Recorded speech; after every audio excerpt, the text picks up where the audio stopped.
c'est énorme. Moi, ce qui a été game changer dans ma vie, encore une fois grâce à mon ex, c'est d'aller voir un psy. Je te donne le conseil que j'aurais voulu qu'on me donne à l'époque, arrête. Là, en fait, t'as le cul entre deux chaises, pardon pour l'expression, t'as le cul entre deux chaises, tu fais un peu des deux, et en fait, tu seras jamais vraiment dans un des deux domaines. Et là, tu perds du temps, parce que ce qui marche sur TikTok, je le savais pas encore à l'époque, on parle de ça, ça a plusieurs années maintenant. TikTok, il faut trouver sa niche. Le médium n'importe pas tant que ça, et en vrai, j'ai toute une vidéo que je suis en train d'écrire sur la passion, et les gens qui disent qu'ils n'ont pas de passion, c'est faux. Si vous nous écoutez et que vous estimez ne pas avoir de passion, c'est juste qu'on vous a fait croire que passion, ça veut dire, je sais pas, par exemple, avoir une expertise dans un domaine. Je suis passionné de musique, ah oui, donc tu écoutes du jazz. Non, si t'es passionné, si écouter Patrick Sébastien te procure une émotion sincère et que ça te, comme on disait, ça te pense à autre chose, etc. Bon, là, je prends un extrême, hein. Mais il y a des gens, tu vois, c'est comme les gens qui disent, qui regardent telle émission de télé que certains trouveraient un peu poubelle. Bah ouais, mais les gens, ça leur fait du bien, et la vie, elle est tellement compliquée que justement, encore une fois, dans ces moments-là, on se dirige vers du divertissement et vers les saltimbanques, justement. Hello, c'est François. Bienvenue sur Pourquoi, le podcast où je plonge au cœur des décisions qui façonnent nos vies professionnelles. Laissez-moi vous poser une question. Vous êtes-vous déjà retrouvé face à cet instant où tout peut basculer ? Cette fraction de seconde où un simple choix pourrait non seulement redessiner vos vies professionnelles, mais aussi vous aider à mieux travailler, créer, avancer avec efficacité. Moi, oui. Et c'est exactement ce que je propose d'explorer ici. Dans chaque épisode, avec des invités, entrepreneurs, artistes, penseurs, j'essaye de lever le voile sur les mystères de nos choix. Pourquoi prenons-nous certaines décisions et pas d'autres ? Comment ces décisions influencent-elles notre capacité à gérer le temps et nos priorités ? Et surtout, comment pouvons-nous les utiliser pour booster notre productivité et avancer vers nos objectifs ? Avec mes invités, je décrypte non seulement leur motivation profonde, mais aussi leur stratégie concrète pour faire des choix. Mon objectif ? Vous aider à réfléchir différemment et à trouver vos propres clés pour une meilleure prise de décision. Alors, prêt à plonger avec moi dans cette incroyable aventure ? Salut Charles. Salut François. Comment ça va ?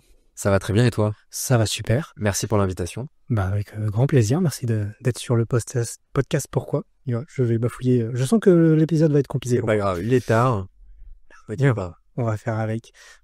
J'aime bien donner un peu de contexte, c'est particulièrement marrant dans notre cas parce que quand je t'ai contacté sur LinkedIn pour prendre contact, c'est toi qui m'as rappelé qu'on se connaissait. Moi, j'avais un tout petit doute, je m'étais dit, on s'est déjà vu quelque part, parce que je t'avais déjà croisé sur TikTok et on va expliquer pourquoi. Oui. Je savais pas que ça venait de TikTok, par contre, que tu m'avais redécouvert du coup. Mais je t'avais croisé 2-3 fois sur TikTok et en fait, à un moment, t'as fait un micro-trottoir sur je devine un film, je crois. Devine le film préféré. Voilà. De quel terme ? Et en fait, derrière, forcément, je crois que t'étais sur la place de la mairie. Je crois qu'on est derrière. Exactement, ouais. Et je fais, mais tiens, mais c'est trop étrange. Puis là, je commence un peu à farfouiller, je vois que t'es sur Rennes. Je dis, ça va être intéressant, ce serait intéressant qu'on échange. Et quand je t'envoie le message LinkedIn, tu me fais, ouais, mais on se connaît.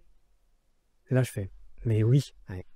Et là, pour pas le dire, le petit René, à l'époque. Non, c'était pas le petit René. C'était un obscur collectif, on ne nommera pas.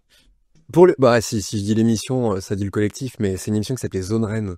C'est ça. Il y a vraiment, ça m'intéresserait d'avoir l'année où j'avais interviewé un de tes collaborateurs. Et voilà, ça m'avait, je m'étais souvenu de toi à ce moment-là. Et par contre, c'était drôle. Je crois que ton nom, je m'en étais souvenu, François Galliana, je m'en étais rappelé.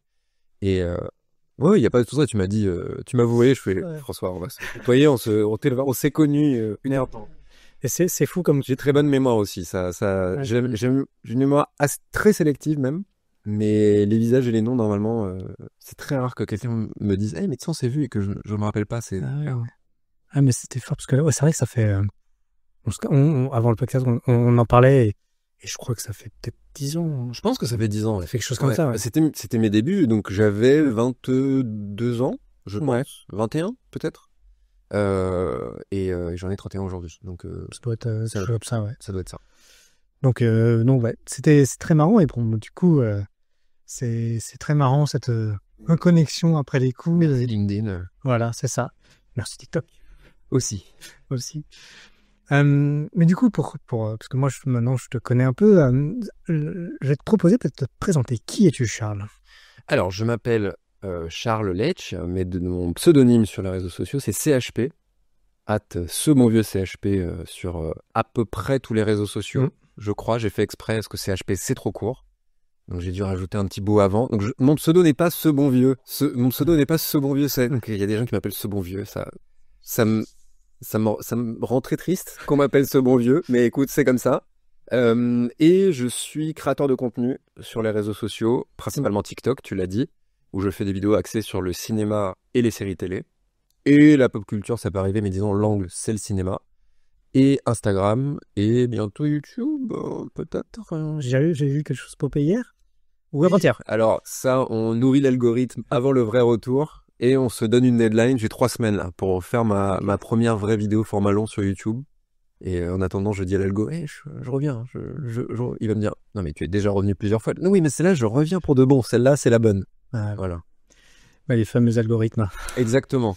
Et créateur de contenu, donc pour mes vidéos, et j'incarne des vidéos aussi pour des marques, des agences qui me contactent pour des marques telles que Monsieur Bricolage, Domino's Pizza, Doc Martens, différentes choses. Voilà. Ouais, j'ai vu que t'as pas mal de petites choses passées. Avant qu'on en vienne un peu, parce que moi, il y a plein de choses que je voudrais qu'on parle dans ce podcast. Bien sûr, alors ton parcours professionnel, c'est ce qui m'intéresse en fait de comprendre, c'est comment on en arrive à se dire, si ça t'est arrivé, à se dire voilà, je veux devenir créateur de contenu ou je vais être créateur de contenu. Aujourd'hui, on va se dire, pour les jeunes aujourd'hui, on peut dire ok, bah c'est dans l'air du temps, mais il y a 10 ans, ça n'existait pas ou peu.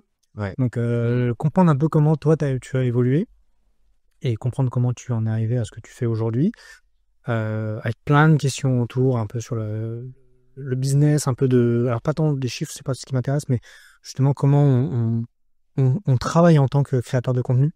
Voilà. Donc j'aimerais bien qu'on aborde ça, et puis bien sûr le classique, la prise de décision. Comment tout ça. On n'est qu'à faire de questions et de décisions. Voilà, tout à fait. Donc voilà un peu ce que je voudrais aborder, mais avant d'aller de rentrer dans le sujet, j'aime bien poser cette question. Peut-être tu l'as entendu si tu as écouté le podcast. C'est comment tu te définis dans ta vie professionnelle, toi? Quand je me présente, par exemple? Ouais, comment tu te vois? Créateur de contenu. Ah, non, mais c'est différent. Comment tu te vois? C'est surtout comme ça. Comment je me vois? Moi, souvent, j'emploie le terme saltimbanque. J'aime bien. Ok. Saltimbanque, je crois que l'étymologie, ça vient de sauter, sautillant. Ça veut dire un truc comme ça. Ok. Ça vient du spectacle vivant. Je crois que c'est ça. Contredisez-moi en commentaire si vous le souhaitez. Ça fera du référencement, c'est très bien. Moi, j'aime bien saltimbanque pour le côté un peu foufou. Un peu même, je suis d'origine corse, il y a un mot, c'est baoul. Un baoul, où tu vois, malheureusement, c'est péjoratif, cela dit. Ok. Baoul, où tu dis François, tu aimes baoul, ou c'est pas ouf, c'est pas terrible. Mais moi, j'aime bien ce côté divertissant. Moi, le mot qui rassemble, je suis très à l'aise avec le mot divertissement dans ce que je fais. Je trouve que c'est quasiment ce qui est le plus noble dans ce qu'on fait, c'est tu divertis les gens. Moi, le divertissement m'a un peu sauvé la vie à une époque de ma vie où j'étais vraiment très très malheureux. Et je pense que je fais un peu tout ça pour rendre ce qu'on m'a donné gratuitement et tout ça. Je pense qu'il y a un peu de ça dessous. Et je me définis créateur de contenu. Okay. Parce qu'en fait, c'est trop... Je dis ça sans prétention, mais c'est trop large en fait. Tu vois, par exemple, là, j'ai dit quoi? J'ai dit j'incarne des contenus et je fais mes vidéos à moi, mais je fais aussi des formations, je fais du conseil. Et la partie conseil, la partie que j'ai le plus envie de développer à l'heure actuelle. Et je crois que c'est Cyprien, notre dieu à tous, Cyprien Riov, qui disait il y a fort longtemps, youtubeur, ça veut rien dire. Moi, je suis auteur, scénariste, acteur, réalisateur, monteur, community manager, et je suis exactement là-dedans. C'est-à-dire que, oui, créateur de contenu, c'est une facilité pour dire, je fais des vidéos, quoi. Ouais, tu fais des vidéos, mais il y a tellement de choses qui rentrent derrière que... Ah ouais. Et surtout, je bosse en majeure partie tout seul. Donc, sauf quand j'incarne des contenus pour les autres, par exemple pour des agences, évidemment, je fais pas la prod ou tout ça. Ou alors, c'est une prestation en soi. Euh, et voilà, c'est un peu comme ça. C'est à la fois histoire de préciser et de préciser en montrant que c'est un métier. Tu vois ce que je veux dire? Je fais des vidéos, moi je trouve il y a un côté, j'allais employer un youtubeur célèbre où il a fait des vidéos dedans, mais on va éviter de le nommer. Mais fait des vidéos, il y a vraiment cette idée de je suis dans ma chambre et tout. Ça me plaît pas. Que créateur de contenu, il y a le côté création et contenu. Et contenu, pour le coup, c'est hyper large, quoi. Puis surtout, Genre podcast aussi, je l'ai pas dit, mais bon, ouais. on dirait- Mais c'est souvent ça, c'est vrai que les youtubeurs, c'est très lié à la plateforme, mais pareil, on va dire des TikTokers. Honnêtement, j'ai C'est- appris à être à l'aise avec le terme TikToker parce qu'en fait, les gens me le disent. On m'a dit blogueur récemment. Waouh. Oh leur moteur. Alors comme ça, est-ce que Ça remonte à loin, ça. ouais. Alors comme ça, tu es un blogueur rennais connu. Waouh, alors rennais, oui. Connu, bon, pas forcément à Rennes en tout cas. Je suis pas certain, quoique on m'a déjà reconnu, mais bon, je peux sortir vraiment. Il y a aucun, je ne suis pas alpagué au quotidien. Et blogueur, bon, je sais même pas je sais même plus. Qu'est-ce que ça veut dire blogueur en 2024 je ne sais pas. Mais tu vois, ce que je trouve vachement intéressant, c'est que tu te définis, je reprends ton terme, de saltimbanque. Oui. Et j'ai presque envie de dire, tu citais des youtubeurs connus et tu me dis ce que t'en penses, mais souvent, les créateurs de contenu, ils veulent se faire prendre au sérieux à juste titre, parce que le boulot qui est derrière est juste dingue, hein, ce jeu. Mais quand je dis ça, c'est parce que ils viennent souvent d'un univers où on les prend pas au sérieux, parce que justement, ils font que des vidéos. Et si on savait ce que le travail représente de faire une vidéo, c'est compliqué, sûr. Quand il y a des agences qui produisent des vidéos, je me dis, bon, vraiment, et pour avoir fait, je sais ce que c'est. Et d'un côté, tu vois, tu as des gens qui veulent se faire prendre très au sérieux, et d'un côté, toi, tu dis saltimbanque, et c'est presque, comme tu disais, pas péjoratif, mais d'être, tu vois, ça va un peu dans les sens opposés, et je trouve ça très intéressant. Saltimbanque, il y a le. Alors, c'est péjoratif, c'était baoul, c'était pas saltimbanque. Mais saltimbanque, il y a ce. Moi, je vois qui? Attends, comment il s'appelle déjà? Clopin, dans Notre-Dame de Paris. Ok. Le Disney, tu vois, Attendez, je crois voir, ouais. le mystérieux sonneur de cloche. Voilà. Le bouffon, en fait, tout simplement. C'est à lui que je pense quand je pense à Saltimbanque. Clopin, je crois que c'est ça. Et oui, il y a ce côté-là, mais parce qu'il y a ce côté.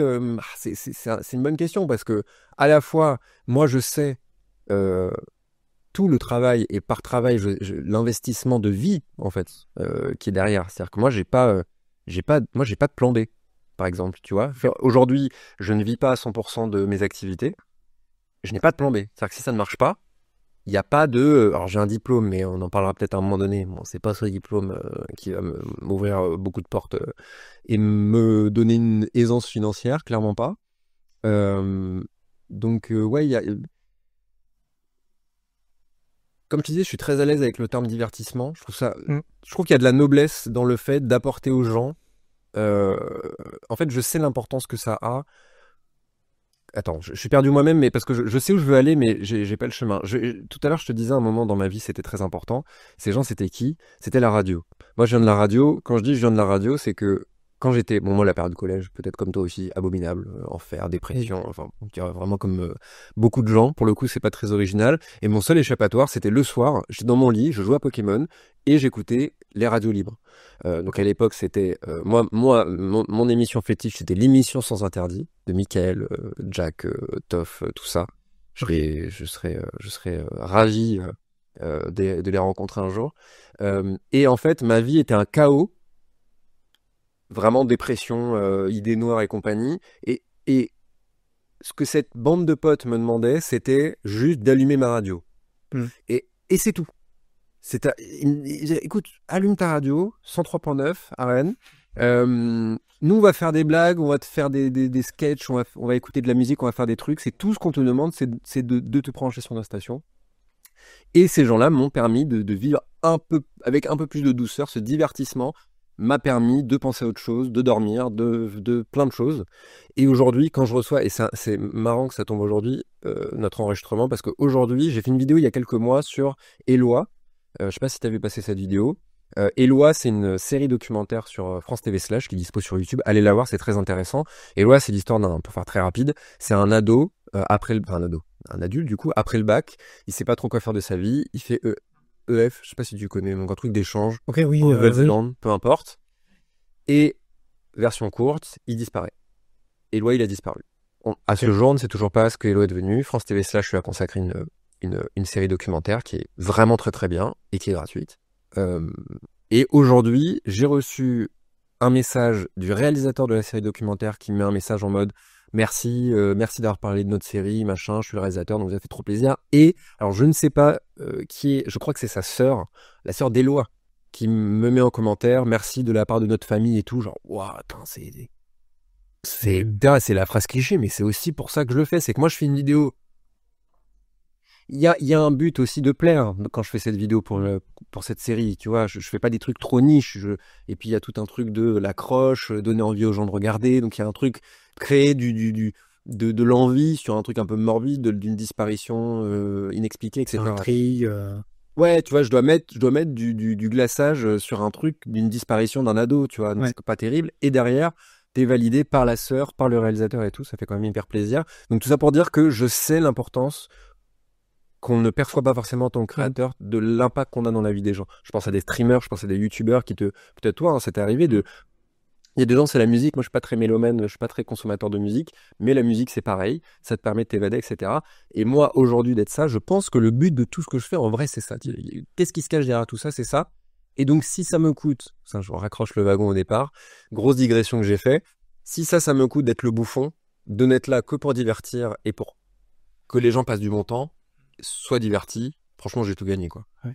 Mais c'est là où je pense qu'on a une mauvaise appréciation du terme saltimbanque en tant que tel.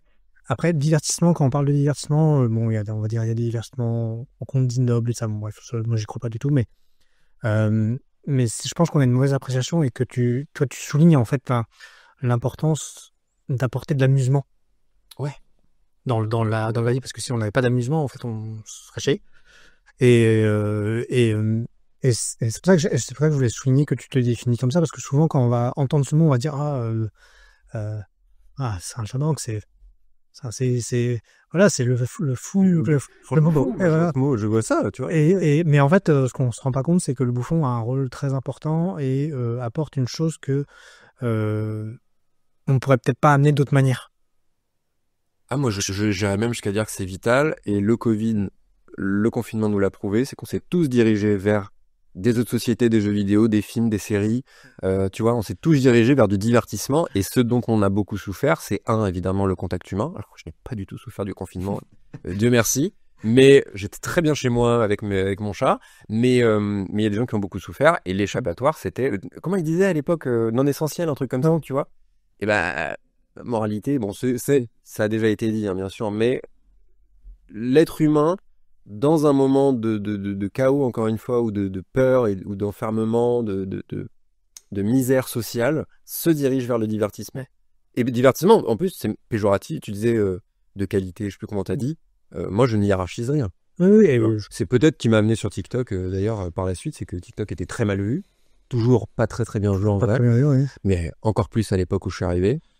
Et c'est pour ça que j'ai accepté le mot TikToker, tu vois. Je me dis, non, écoute, si t'es pas d'accord.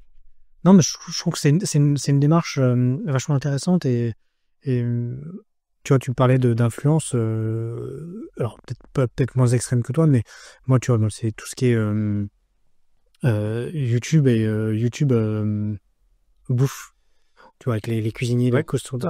Moi, je consomme ça à truc de dingue, quoi. Donc c'est pour ça que moi, j'aime beaucoup et j'essaie d'avoir ce rapport. Alors après, il y a d'autres divertissements que j'apprécie moins, mais ça, c'est d'autres chose. Après, c'est des questions de goût pour moi, en fait. Oui, c'est ça.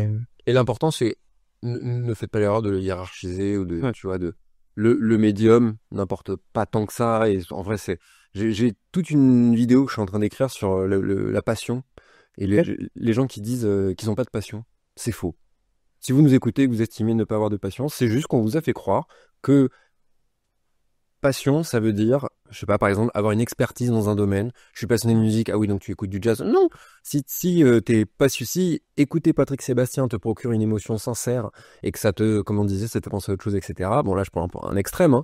Mais il y a des gens, bah, tu vois, c'est comme les gens qui disent, qui regardent telle émission de télé que certains trouveraient un peu poubelle.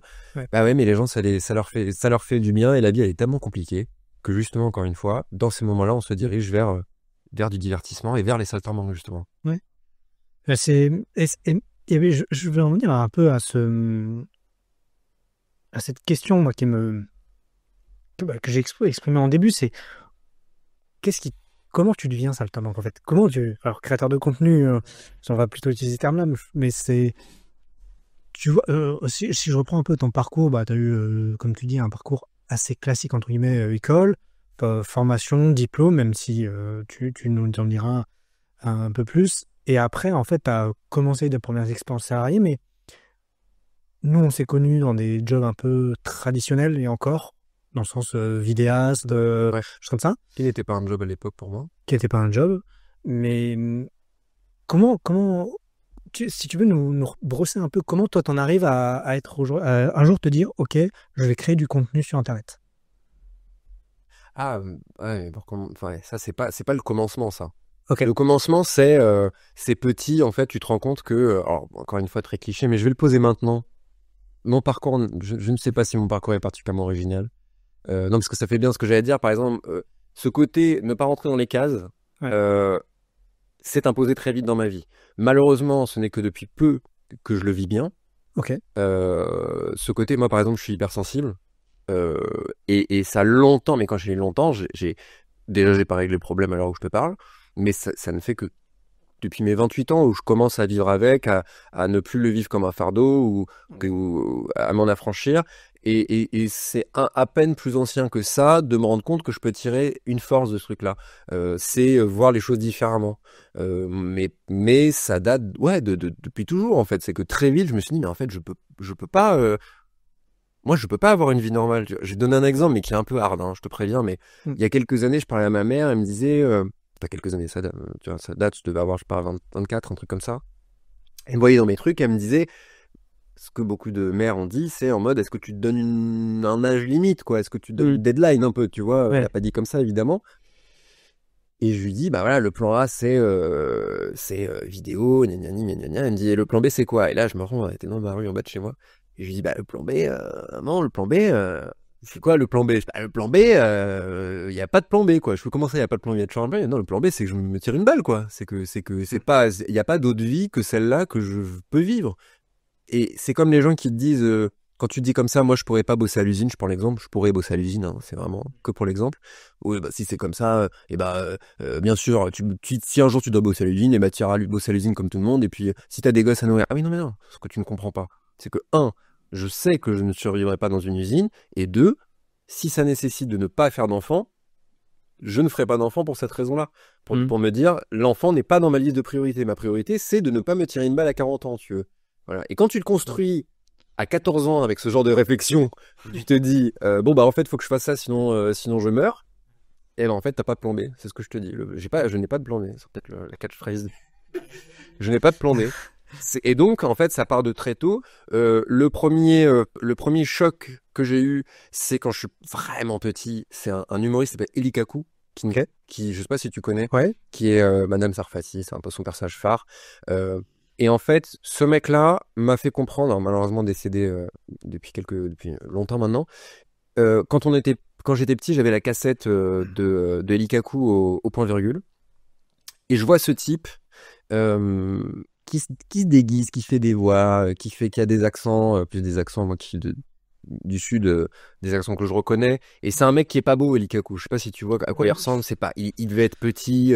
Il était probablement hypersensible lui-même, très spécial. Il adore les animaux lui aussi. Je l'ai appris plus tard. Mais il y a un côté saltin. Alors lui, pour le coup, saltimbanque, c'est l'exemple parfait. C'est-à-dire, c'est un mec. Il y a même un sketch qu'il fait dans cette vidéo, dans cette cassette, c'est je ne suis pas une star, j'ai pas assez souffert avant d'être célèbre. J'ai pas assez souffert parce qu'il a aussi grande amplitude de voix que je lui ai pris, que je lui ai volé. Pourquoi je parle d'Eli Kaku? Parce que qu'est-ce qui est très important dans cette cassette? Et c'est un truc, je pense, qui est assez novateur pour l'époque. C'est que t'as ce mec sur scène qui se déguise en femme, qui se déguise en vieille, en voyou, en fou, littéralement, en plein de choses. Et il y a de la caméra sur le public.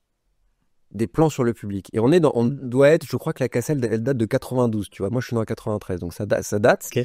Et moi, j'ai peut-être 5 ans quand je vois ça, tu vois.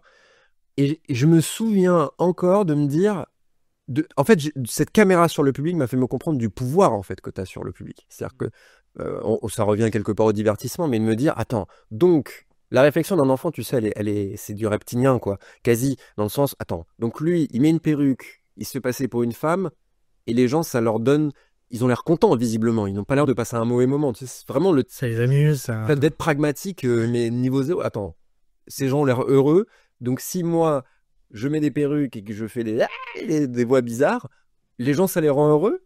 Bah, vas-y, on va faire ça, en fait. Attends, c'est quoi les autres options? Moi, je vois rien d'autre que ça. Et en vrai, tu peux faire un bond de géant aujourd'hui à la sœur de Eloa qui m'envoie un message. Bah, en vrai, c'est la même chose, quoi. Moi, les meilleurs compliments qu'on me fait, c'est de me dire ça, quoi. On me l'a déjà dit. Alors, je te dis encore une fois l'exemple d'Eloa, mais des trucs de j'aime bien tes vidéos, ça m'a dit. Alors, j'ai jamais eu de trucs hyper pathos, comme je t'ai dit, de tu m'as aidé à gna gna gna. À ce jour, je ne l'ai pas eu et je ne le demande pas. Ce serait hyper imbu de moi-même de le dire. Mais au contraire, là, on commence vraiment à digresser, hein. Mais j'ai eu l'inverse. On est au confinement et tu sais, après le confinement, il y avait cette période où on ne pouvait pas rentrer à plusieurs dans les magasins. Ouais. Je vais dans tel magasin et il y avait déjà quelqu'un, donc je fais la queue, il y a un mec derrière moi qui arrive et je reconnais déjà à mon faible niveau de notoriété, hein, encore une fois en toute modestie, ce regard il passe un truc dans le regard de la personne, tu vois. C'est un truc qui est un peu inexplicable, mais que moi je connais un peu et je vois ça. Mais moi je me dis quoi à ce moment-là? Je me dis bon, je me dis pas il m'a reconnu, tu vois. Je me dis qu'est-ce qu'il veut ce gars, quoi, tu vois. Et il vient me parler, il me dit ah, j'adore ce que tu fais au Petit Rennais, justement, j'étais au Petit Rennais encore à l'époque, bien sûr. Ah, mais je regarde ce que tu fais. Et moi, mon réflexe, parce que ça m'était arrivé qu'on me dise ça, et en fait, c'est le frère tu vois, de quelqu'un que je connais, avec qui je bosse et tout. Et je dis, mais tu connais quelqu'un, Petit Rennais? Non, non, mais juste, je suis tombé sur tes vidéos, tu vois.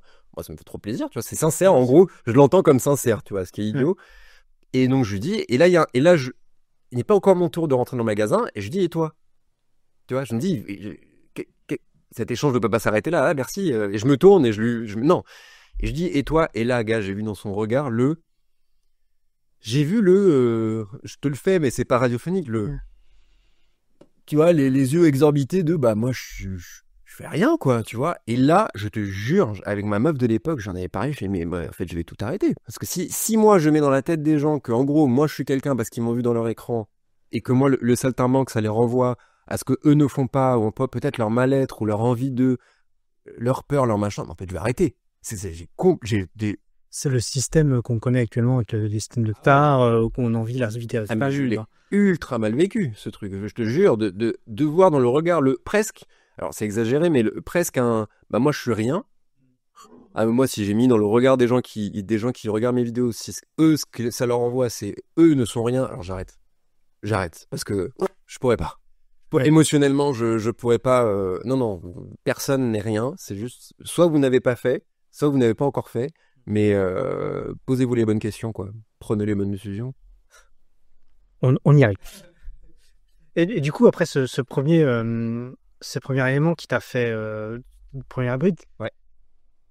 Comment t'as évolué après? Parce que En fait, j'ai évolué sur cette ligne, mais il y a aussi ce qui est bizarre, en fait. C'est un truc qui est hyper important, moi, dans ma vie, c'est la peur. Je pense que j'ai la chance de pouvoir rassembler à peu près toutes mes névroses et tous mes problèmes de santé mentale derrière ce mot. C'est la peur. J'ai peur des autres, j'ai peur de moi, j'ai peur du passé, j'ai peur du présent, j'ai peur du futur. Okay. J'ai peur de tout.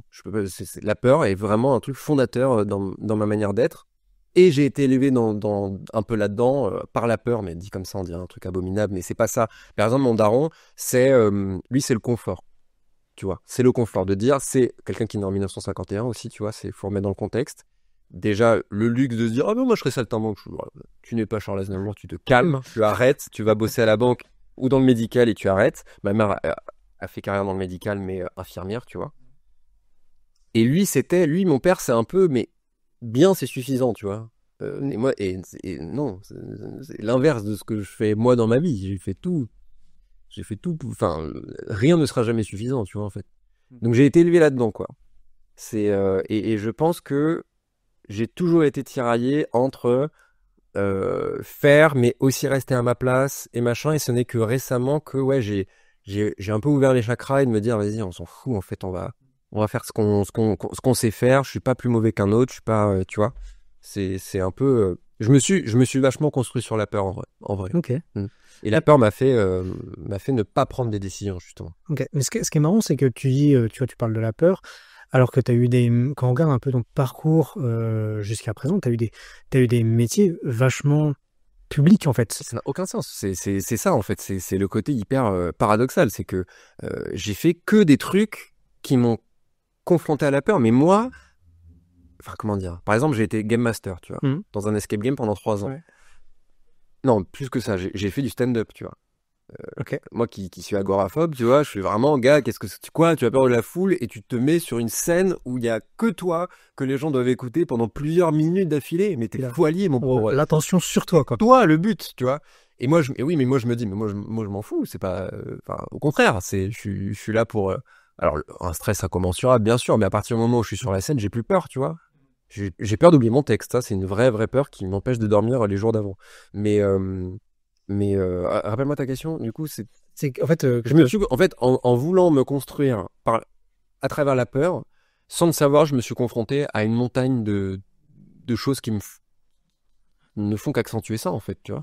Mais donc, oui, t'avances, parce qu'en fait, il y a une sorte de flamme en toi qui ne, à ce jour en tout cas, qui ne s'éteint pas, et qui te dit, mais en fait, tu peux pas vivre la vie des gens.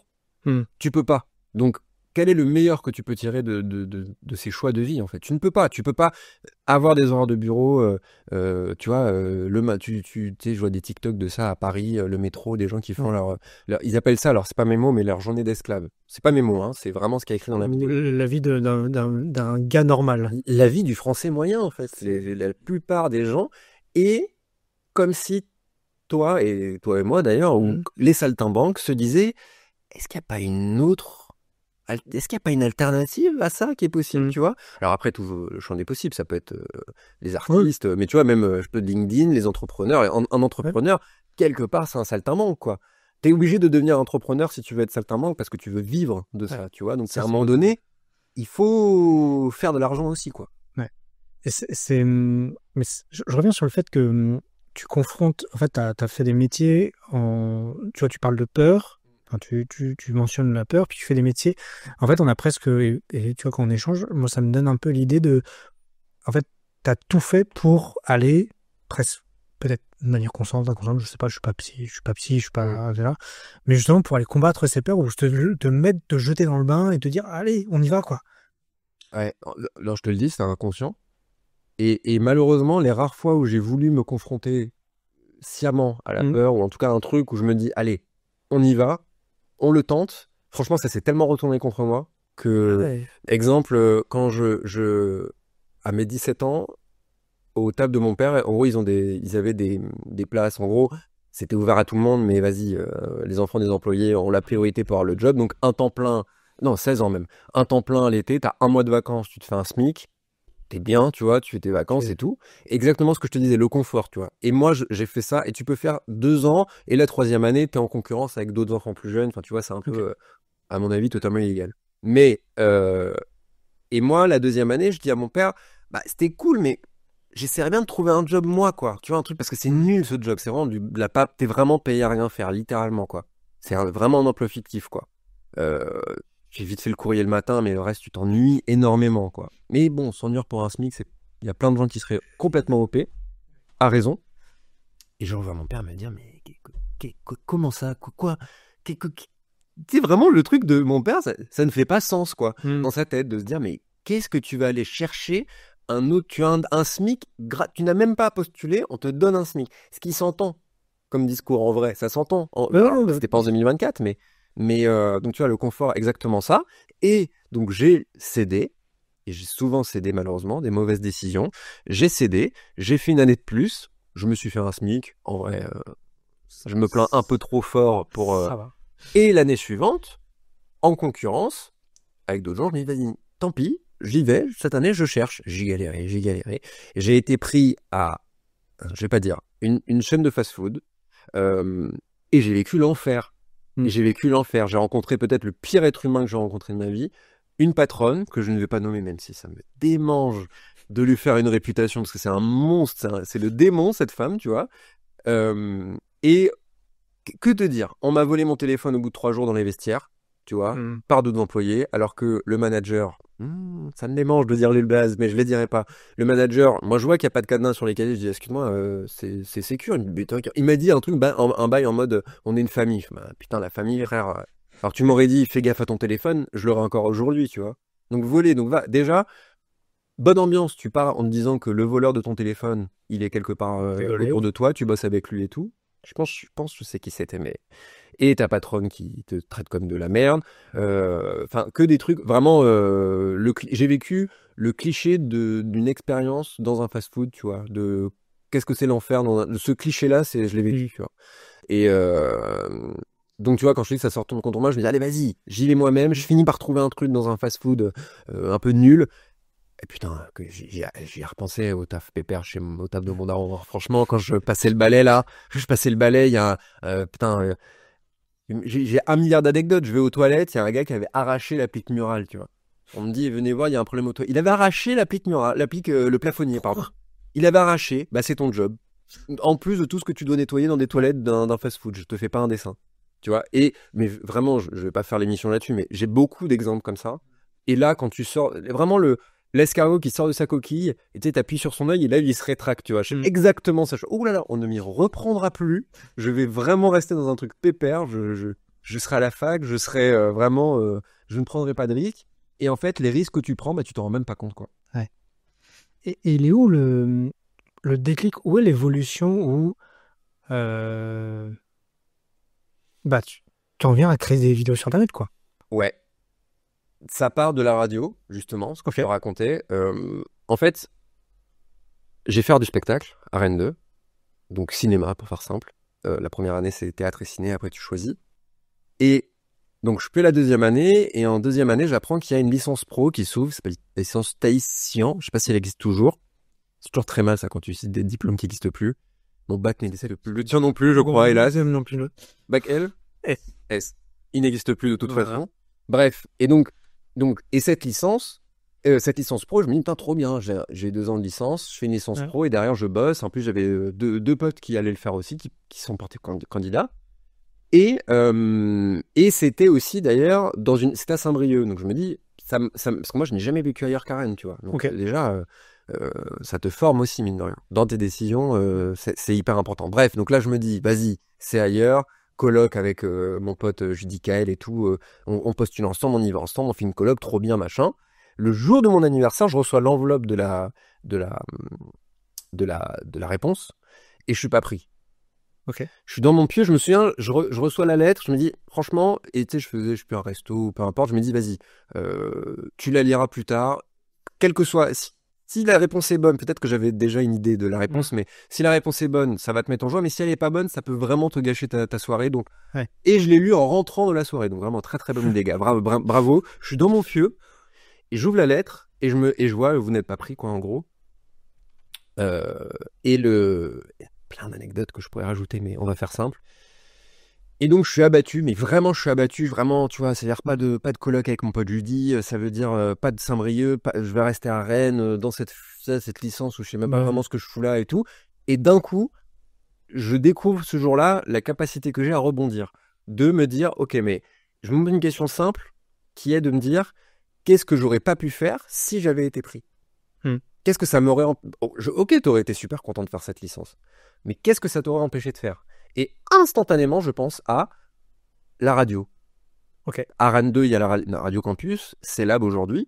Et dans ma licence, il y avait 3 gars qui avaient fait une émission de jeux vidéo. Et vraiment, j'étais trop jaloux. Je me disais, putain, mais pourquoi j'ai pas fait ça, quoi? Après, je connaissais pas grand monde, mais ça marchait bien leur truc. Je crois qu'ils ont fait les plus gros scores de Radio Campus encore à ce jour. Donc vraiment carton. Et je me dis, et là ça va très vite, donc je me dis, et ils arrêtaient, parce que je connaissais un des gars dans leur team, et je savais qu'ils arrêtaient.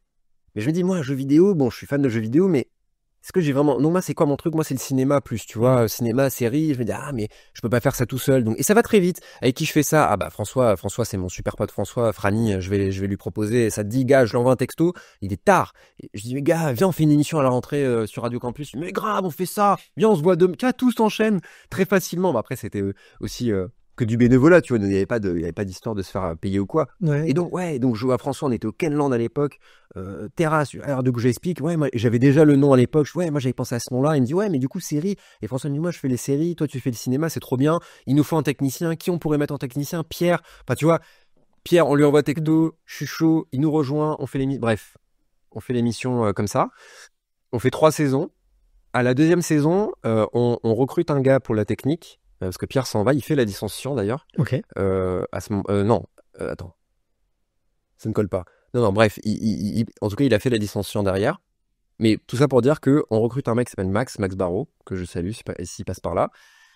Et il me dit qu'il fait partie d'un collectif. Et du coup, je lui dis, bah écoute, moi pour l'instant c'est radio, mais ça me ferait plaisir. J'avais rien fait en termes de vidéo, tu vois. Peut-être de l'obscure vidéo YouTube, mais pas grand-chose.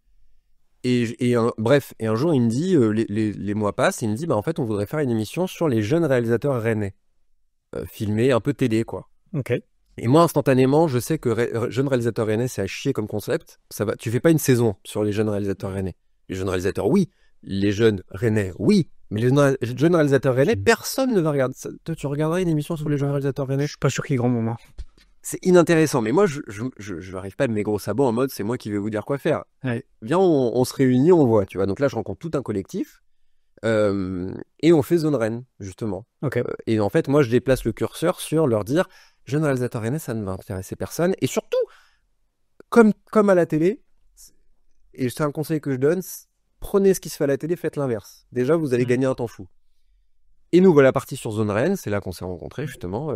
À l'époque, et en fait on interviewait les artistes rennais. On faisait un coup un homme, un coup une femme, et on alternait comme ça. On a fait 3 saisons, et moi j'étais présentateur, producteur. Alors nous on appelait ça rédacteur en chef, ça voulait pas dire grand chose au final, mais touche à tout, j'ai vraiment fait mes armes en vrai. Là, mes premiers pas, tu vois, la peur, par exemple, tout le monde me disait ça à l'époque, ma propre famille, moi je pourrais pas être devant une caméra et tout. Moi c'est, je pense que j'ai ce don-là, en vrai, de me dire, moi, la caméra n'influe pas du tout sur mon aisance ou quoi. Là où un appareil photo, oui. Moi, je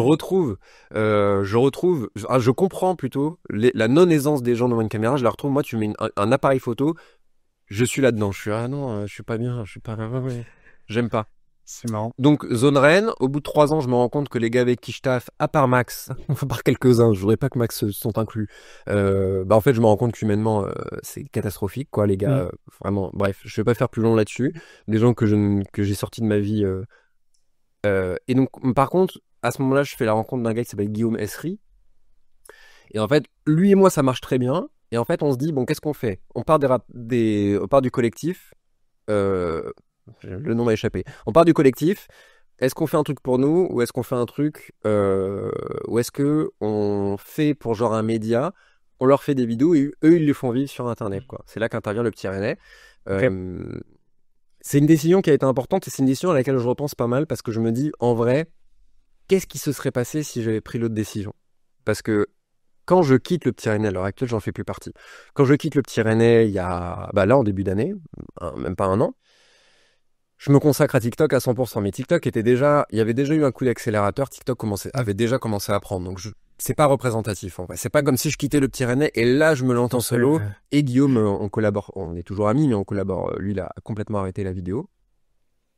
Et en parallèle du petit Rennais, enfin même en parallèle de Zone Rennes, je fais des vidéos sur YouTube quand même, ce que j'appelais critique directe, tout est en privé aujourd'hui, ne vous embêtez pas, allez vous abonner à ma chaîne YouTube, mais ne vous embêtez pas à chercher critique directe, ou no spoil aussi je faisais, et parce que c'était trop excitant quoi, de voir les gars, oui ce côté, moi j'avais mon premier appart à 19 ans, tu vois, j'ai eu cette chance, faire des vidéos, communiquer, divertir, c'était trop en moi quoi, je me dis au pire, moi par exemple, je ne suis pas du tout perfectionniste, je ne suis pas c'est-à-dire que une phrase un peu cliché aussi mais que j'aime bien, c'est fait, c'est mieux que parfait, oui.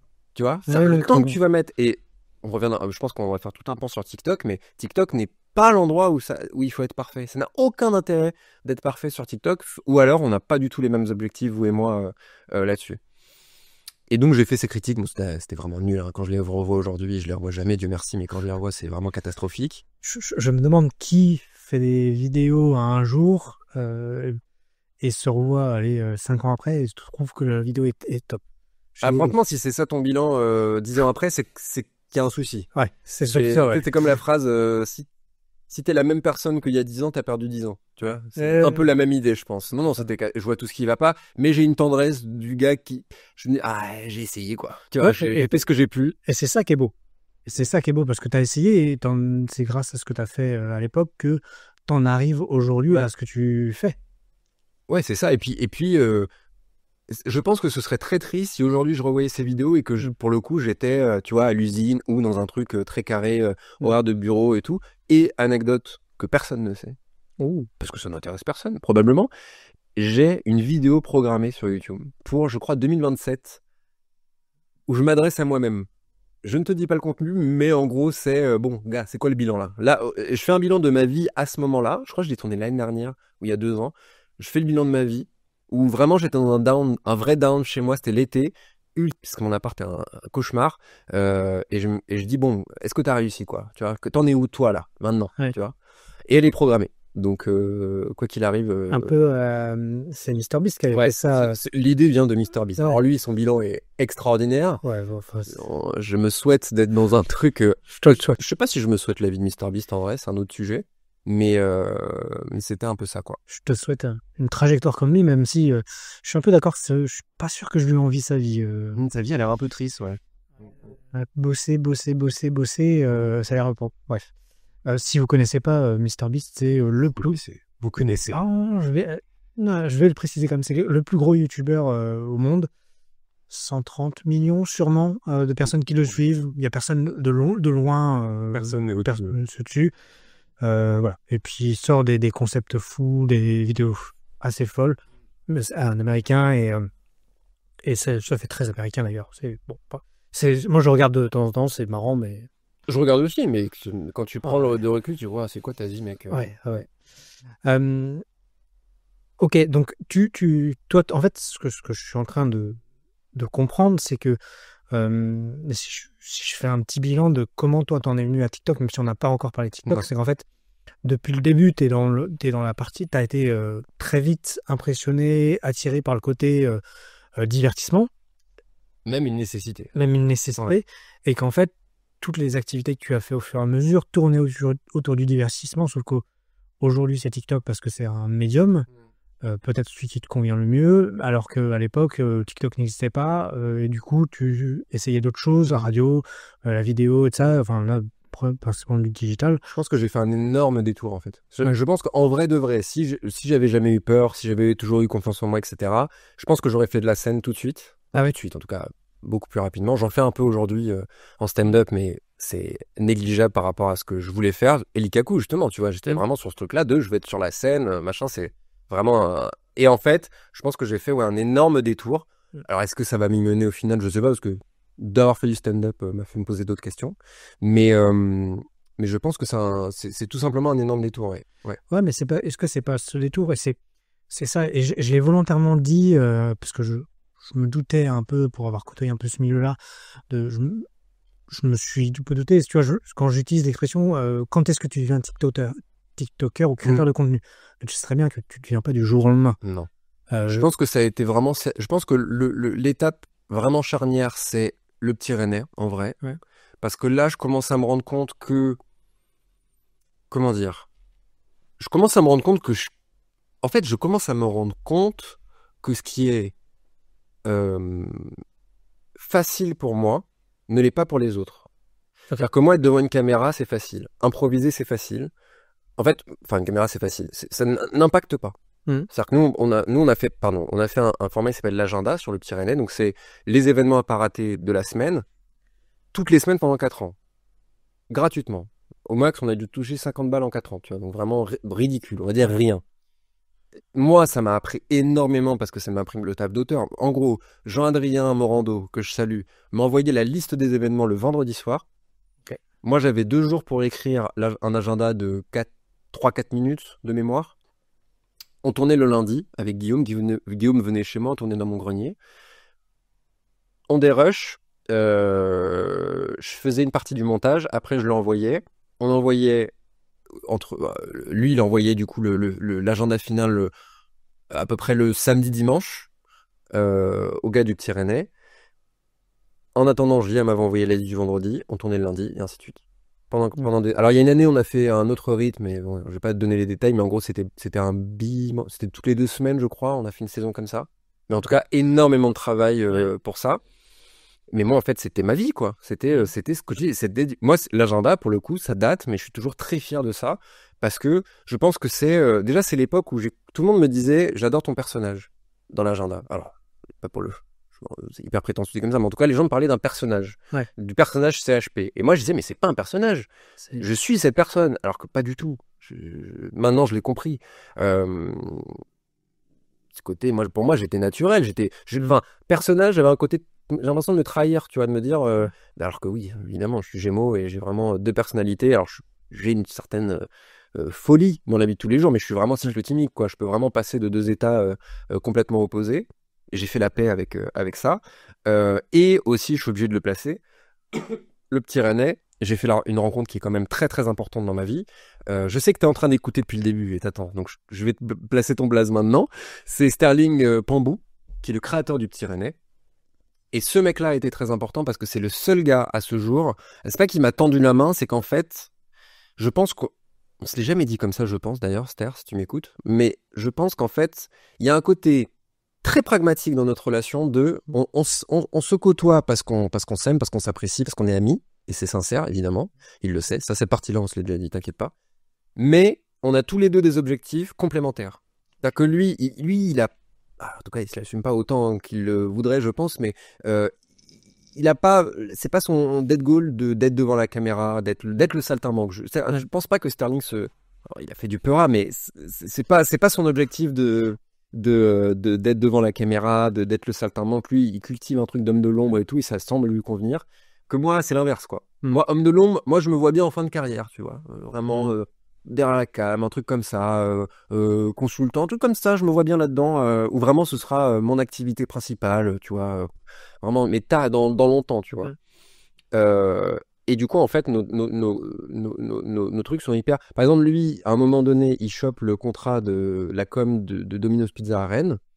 Et la com inclut de faire des vidéos pour Domino's Pizza Rennes. Évidemment, c'est à moi qui va proposer. Et moi, j'ai des idées. Moi, les idées, c'est vraiment pareil. Tu vois, quand trouver des idées, c'est facile pour moi. Moi, les idées, par exemple, c'est une phrase de Ken Kojandi. Les idées, c'est gratuit. Tu m'appelles, t'as besoin d'idées pour ton truc, c'est gratuit.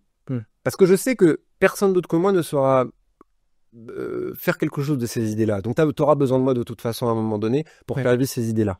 Tu comprends ? Donc, les idées, c'est gratuit. Tu vois, quand je te disais, je fais du conseil. Là, je suis en train d'aider des potes sur TikTok qui galèrent parce que l'algo et tout, c'est tout un délire. Bon, après, c'est des potes aussi, donc tu vas me dire, c'est un mauvais exemple, mais je me vois pas dire, bon, voici mon RIB, tu m'envoies. Mais voilà, tout ça pour dire que Sterling a été assez capital parce que je pense qu'il m'a tendu la main. J'ai un peu du mal à voir ça parce que je pense qu'il a nos objectifs étaient complets. On s'est complétés et on se complète encore aujourd'hui.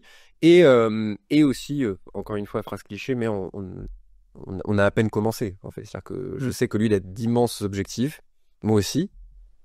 Et aussi, on a pris quand on avait cette com, donc en fait, il a fait Domino's Pizza Rennes, puis d'autres villes et tout, peu importe. Et en fait, à un moment, on s'est dit, mais attends, t'as une enveloppe, Sterling, pour plusieurs Domino's, viens, on prend un peu de toutes ces enveloppes, on met en commun, et on fait une vraie émission, chère pour nous, à notre niveau, mais on fait un vrai truc, et en fait, on fait un pilote. Ce pilote s'appelle la Big One, qui dispose sur ma chaîne YouTube. Et en fait, donc lui, il s'est occupé de toute la partie que je déteste, les complémentaires, c'est exactement ça. Trouver les participants, les candidats pour ainsi dire, les échanges avec la marque, parce que la marque nous a autorisé à faire ça. On a fait la seule émission déjà autour de la pizza et Domino's Pizza, tu vois. C'est une émission Domino's Pizza officiellement. Trouver le local, les décors, enfin bref, toute la partie prod, c'était lui. Et moi, je présente l'émission et j'ai fait sur mesure, j'ai fait les questions, j'ai fait le concept, j'ai fait les catégories, très influencé par Burger Quiz bien sûr, mais trouver cette identité, trouver les questions, faire de la vraie prod écrite, tu vois, lui où il était plus prod exé. Et on fait ça et en fait, on s'est rendu compte qu'on arrivait vachement bien à bosser ensemble, quoi. C'est-à-dire que cette complémentarité-là, on sait pas... Alors pourtant, on a eu des galères de ouf sur cette émission. Et l'émission finale, un problème de son notamment, qui fait que moi j'ai toujours un goût amer dans la bouche avec cette émission parce que le son c'est le plus important sur internet, dans les vidéos. Ce qui fait que je sais que les gens vont s'arrêter à ça et ça m'embête. Mais on a réussi à faire un vrai pilote. Et là, maintenant, je te cache pas qu'on a très envie de bosser avec West France TV, que ça va arriver, tu vois, mais parce qu'on sait qu'on peut faire, tu vois. Là, on n'est plus dans une frustration que de se dire, en fait, on a les capacités, on sait faire, en fait, maintenant. Et la Big One, on est hyper fiers de ce qu'on a fait, mais on sait qu'on peut faire 1000 fois mieux que ça. Ouais, mais je vois bien cette dynamique de rôle et de complétude. Moi, j'aime bien parler de complétude où, tu vois, je vais te prendre le cas que tu connais, donc mon ancien associé. Ouais. On était exactement sur la même dynamique. Alors, lui, lui était la créa, moi, ce qu'on appelait la créa, et moi, l'admin. Ouais. Tu vois. Et c'est exactement ce que tu dis, les rôles qui étaient, moi, j'organisais, lui, il faisait. Voilà, en gros. Et les deux sont très importants et d'ailleurs, j'en profite, Sterling, si tu écoutes, bien le bonjour, ça fait longtemps, parce que pour expliquer, je connais aussi Sterling, on s'est pas mal croisé. Tout le monde connaît Sterling, c'est insupportable. Le monde entier connaît Sterling. Mais il gagne à être connu. Mais ouais, mais c'est vachement intéressant, c'est cette ambition de, tu vois, de se dire, ok, bah, on a deux pôles et on avance ensemble en ayant des objectifs communs, mais peut-être des objectifs aussi différents. Pas si communs. Ouais, en fait, c'est surtout ça aussi qui est important, je pense, c'est que nos objectifs respectifs ne dépendent pas des objectifs de l'autre. Tu vois ce que je veux dire? Ouais. Dans le sens où, moi, par exemple, TikTok, alors il y a toute une partie... Sterling est plus ou moins une sorte, un peu mon agent officieux, c'est-à-dire qu'il n'y a rien de signé, il n'y a rien de... et d'ailleurs, enfin non, officiellement, c'est plus le cas. Mais il a sincèrement cherché à me trouver des partenariats, des trucs comme ça. Mais aujourd'hui, c'est plus le cas. Je gère un peu ma barque tout seul sur TikTok. On s'en est pas vraiment parlé d'ailleurs. Ça fait longtemps qu'on n'en a pas reparlé. Mais il y avait ce délire d'agence, parce que lui a une agence, ça s'appelle Leads et Simplify. Et tout ça pour dire que lui, par exemple, bah attends, je sais pas ce que je peux dire dans ses projets actuels, ce qui serait ok. Mais bon, disons que lui a des projets dont je ne fais absolument pas partie. Ouais. Et il m'en parle, et en fait, on se rend compte que moi, j'ai des contacts qui peuvent lui plaire et machin, enfin, qui peuvent lui convenir, machin truc, tu vois. Mais c'est parce qu'on communique en tant qu'amis. On parle beaucoup de boulot avec Sterling quand même. On parle quand même beaucoup de boulot. Et quand on parle pas de boulot, on a des discussions ultra deep. Mais ça part très vite en... enfin, je vais pas donner d'exemple du coup, mais spiritualité, tu vois, on parle pas de... j'ai chopé une meuf. Non, assez peu en fait. Et ça nous plaît. Ça nous... Ouais, bah, c'est une super dynamique et moi je souhaite à tout le monde d'avoir un binôme, triôme, des choses comme ça pour évoluer dans sa vie professionnelle parce que c'est vachement riche. Et je pense que c'est bien aussi de ne pas dépendre complètement de l'autre. Je pense que ça met un poids aussi. Je pense qu'à un moment donné, j'ai envie de parler d'autres gens, Sterling, mais c'est parfois des gens ont attendu beaucoup de lui, en l'occurrence, et de moi aussi quelque part, mais de dépendre que je serais pas très à l'aise que quelqu'un dépende de moi pour ses projets à lui. Tu vois ce que je veux dire? Par exemple, moi, j'aimerais beaucoup développer le conseil. Faire du conseil pour la création de vidéos, c'est un truc que j'aimerais beaucoup faire. Si vous m'écoutez, n'hésitez pas. Parce que les idées, perfectionner des trucs, moi, c'est un truc que je fais sur TikTok depuis des années maintenant, tu vois, sur YouTube. Et mais c'est autre chose. Tu suis mes conseils, tu les suis pas. Je fais des formations ici au Club de la Presse de Bretagne. Et l'intitulé, c'est comment adapter son contenu à la plateforme TikTok. Son contenu, sous-entendu, du contenu journalistique presse écrite. C'est à destination des journalistes. Après, vous suivez mes conseils, vous les suivez pas. Je suis pas avec vous derrière, tu vois. T'es pas lié à leur destin ou t'as pas un contrat de... Tu les conseilles et tu les amènes et t'as des obligations d'objectifs, quoi. Ouais. Donc ça, c'est sûr. Ça m'amène un peu à... Je voudrais qu'on rentre un peu dans la partie... TikTok et surtout, bon, on connaît tous plus ou moins TikTok, donc pas tant ce qui est devant, mais j'aimerais bien comprendre un peu ce qui est derrière. Et on va s'approcher notamment de la prise de décision et un peu comment, je veux dire, tu gères ton business, mais c'est plutôt un gère pas forcément monétairement. Je m'explique. Par exemple, moi, ce que je suis toujours passionné, et on l'a un peu approché parce que tu en as parlé de création d'idées, c'est comment tu gères, toi, la création de contenu, la création de concepts, plus. Comment tu vas sortir des concepts. Est-ce que il y a une réflexion derrière de dire « Ah, ce concept a bien marché, je vais le redupliquer. Ah, celui-là n'a pas marché, je vais l'arrêter. » Tu vois, amène-nous un peu dans les cuisines un peu de l'arrière de création de contenu, quoi. C'est intéressant parce que c'est la partie que j'aime le plus. en fait. Je disais idée, mais concept, ça en fait partie. TikTok est ultra formateur là-dessus. Pourquoi? Parce que quand tu commences, et ça fait partie de la formation que je donne, en gros, tu as un premier objectif quand tu te lances sur TikTok, c'est les 10 000 premiers abonnés. Parce que c'est là que commence la monétisation. Ok. Qui est un objectif de beaucoup de gens sur TikTok. Parce qu'il y a moyen de faire de l'argent facilement. Non, pas du tout d'ailleurs. Pas facilement, le mot n'est pas adéquat. Mais en tout cas, voilà. En tout cas, ça commence à 10 000 abonnés. C'est un bon objectif à se fixer parce que c'est un objectif qui est atteignable quand on sait comment faire. Bon, moi, le fait est que je les ai vite. Pas que je les ai, non, que je les pas vite, mais que je les ai eus à une époque, à l'image des premiers youtubeurs, tu vois, un peu, qui commençaient YouTube sans se dire qu'ils pouvaient être payés. Moi, je commence TikTok, mais pas pour me dire je vais gagner de l'argent et aujourd'hui, j'ai 70 000 abonnés. Pas du tout comme ça. J'y vais parce que ma copine de l'époque était sur TikTok aussi et que j'observais beaucoup ce qu'elle faisait. Moi, j'étais dans la crème, pas du tout sur TikTok. Peut-être que j'avais moi-même une image assez négative en vrai. Okay. Et je le voyais pas en tout cas comme un médium où je pouvais m'exprimer vraiment. Tu vois, je me disais, mais en fait, l'image que tout le monde a, TikTok, les gamines qui dansent en maillot de bain, tu vois, que des trucs comme ça.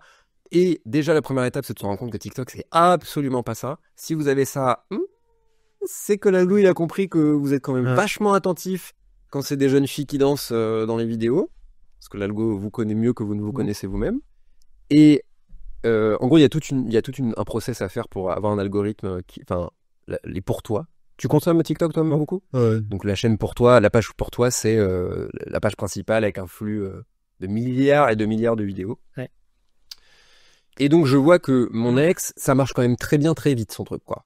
Elle a un process de travail, puis elle était toujours, mais elle était dans le sens où on n'est plus ensemble, mais elle est hyper déterre dans son truc, hyper premier degré, et on échangeait quand même pas mal sur ça. Moi je voyais, et puis à un moment donné, je me souviens, on était au concert de Lodi Williams et de Jeanne Bonjour à la salle de la Cité. On en parle vite fait avant que ça commence. Et elle me dit, parce qu'elle avait un podcast aussi, et moi, elle me dit, ouais, je pense que je vais arrêter le podcast parce que ça me prend du temps. Et du coup, je vais faire j'allais dire le nom, mais que des TikTok, quoi. Et moi, je me souviens de lui avoir dit, ne mets pas tous tes œufs dans le même panier. Tu vois.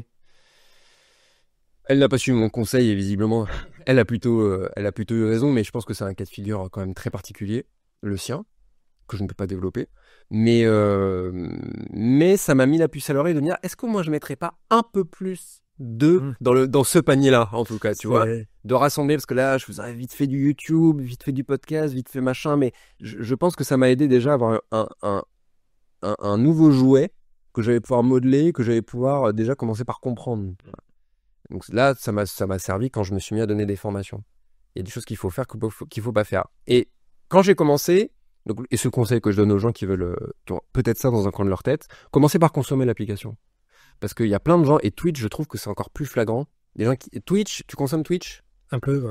Un peu, mais c'est-à-dire que Twitch, si t'as jamais mis les pieds sur Twitch, c'est un langage que tu ne comprendras pas. Si je te parle de sub, si je te parle de train de la hype, si t'as jamais été sur Twitch, tu n'as aucune idée de ce que c'est. Rien que l'interface. Rien que l'interface. Déjà l'interface. Ça arrive sur YouTube, tu comprends. Ouais, arrive sur Instagram ou TikTok, bon, tu comprends vite. Pour trouver de contenu qui t'intéresse sur Twitch, une première fois, c'est un enfer. C'est très. Je pense que c'est un peu voulu aussi en vrai. Ah bah, je pense que c'est voulu. Cultivé en tout cas, ne serait-ce que par les streamers. Mais bon, vas-y, c'est un autre sujet. TikTok, c'est l'exact inverse. C'est vraiment, tu mets l'appli, boum, t'as une vidéo dans les quelques secondes qui commence. Et il y a un langage aussi. Si tu parles de trends, si tu parles bah, tu vois, pour toi, enfin bref, je vais pas faire tout le jargon TikTok. Et c'est un conseil que je donne. Ma formation, elle commence par ça, de dire consommer l'application que vous avez pour ambition d'utiliser. Et c'est pour ça que tu vois plein de marques qui se cassent la figure dans les vidéos et c'est catastrophique. Et là, c'est l'effet Barbara Streisand, tu vois, de vraiment l'inverse. Tu fais des trucs et en fait, ça commence à être viral, mais parce que ce que tu fais est complètement raté. Tu vois, c'est vraiment, tu veux cacher le truc et en fait, ça se retourne contre toi, quoi. Et donc, consommer l'application. Et d'instinct, j'ai eu envie de faire des vidéos. C'est naturel pour moi. J'ai commencé à comprendre comment ça marche. C'est un outil aussi, TikTok à la base. Maintenant, c'est plus l'outil, c'est plus avec l'application que je tourne mes vidéos, mais je l'ai beaucoup fait avec mon appareil, mon téléphone pas terrible de l'époque. Et je faisais un peu, en fait, j'ai vite compris qu'il fallait être productif. Mais vas-y, je me mentais, peut-être un déni à l'époque. Et je faisais un peu humour, un peu sketch, on va dire, pour faire simple. et cinéma. Mais parce que humour, quand tu veux être productif, des idées humour, c'est pas forcément ce que je trouve le plus facilement. Et moi, ma passion première, c'est le cinéma. Et naturellement, j'ai des idées, des anecdotes, des trucs. Tu vois, moi, j'ai commencé, j'avais 27, je pense, 27 ans, un truc comme ça, 28 ans, 29, je sais plus exactement. En tout cas, cette période-là, avant de m'y mettre pour de vrai. Et ce qui me venait naturellement, j'avais quasiment 30 ans de vie de cinéphilie à donner. Et quelqu'un est intervenu à ce moment-là, que je vais placer parce que ça me fait plaisir, Dylan Suyo, qui lui, alors Suyo tout court sur TikTok, qui est un génie, tout simplement, qui fait des courts-métrages. Tu connais ? Non, Ah non, je cru. Qui fait des courts-métrages de 15 secondes et il arrive à te faire un truc extraordinaire. Donc, quelques secondes, un court-métrage de 15 secondes. Sur le papier, tu te dis ça a pu, et pas du tout. Le mec est extraordinaire. Enfin, vraiment, je lui ai dit tout de suite. Vraiment, c'était trop. Cette application ne te mérite pas. Vraiment, c'est. Et Dieu merci, il a plus d'1 million d'abonnés aujourd'hui. Enfin, vraiment. Ouais, Dieu bénisse. Hein. Vraiment, il a très très bien géré. Et un jour, Dylan s'est pris l'envie de m'envoyer un DF sur TikTok, de me dire arrête. Je te donne le conseil que j'aurais voulu qu'on me donne à l'époque. Arrête. Là, en fait, t'as le cul entre deux chaises. Pardon pour l'expression. T'as le cul entre deux chaises. Tu fais un peu des deux. Et en fait, tu seras jamais vraiment dans un des deux domaines. Et le temps, et là, tu perds du temps. Parce que ce qui marche sur TikTok, je le savais pas encore à l'époque. Hein. On parle de ça, ça a plusieurs années maintenant. TikTok, il faut trouver sa niche. Ouais. Moi, c'est cinéma. En plus, ma niche me tendait les bras. Le cinéma, alors maintenant, le cinéma, c'est presque trop large. Mais disons qu'à l'époque, en tout cas, c'était vraiment une niche. Donc, en gros, un domaine précis que tu connais bien et qui va pouvoir te permettre d'être très productif. Il m'a dit, en fait, tu fais un peu humour, un peu sketch. J'ai humour. Bon, ça marche pas, visiblement. Après, rien ne marchait, hein, Dylan, en vrai, mais si jamais t'écoutes. Mais cinéma, ça ne marchait pas beaucoup mieux.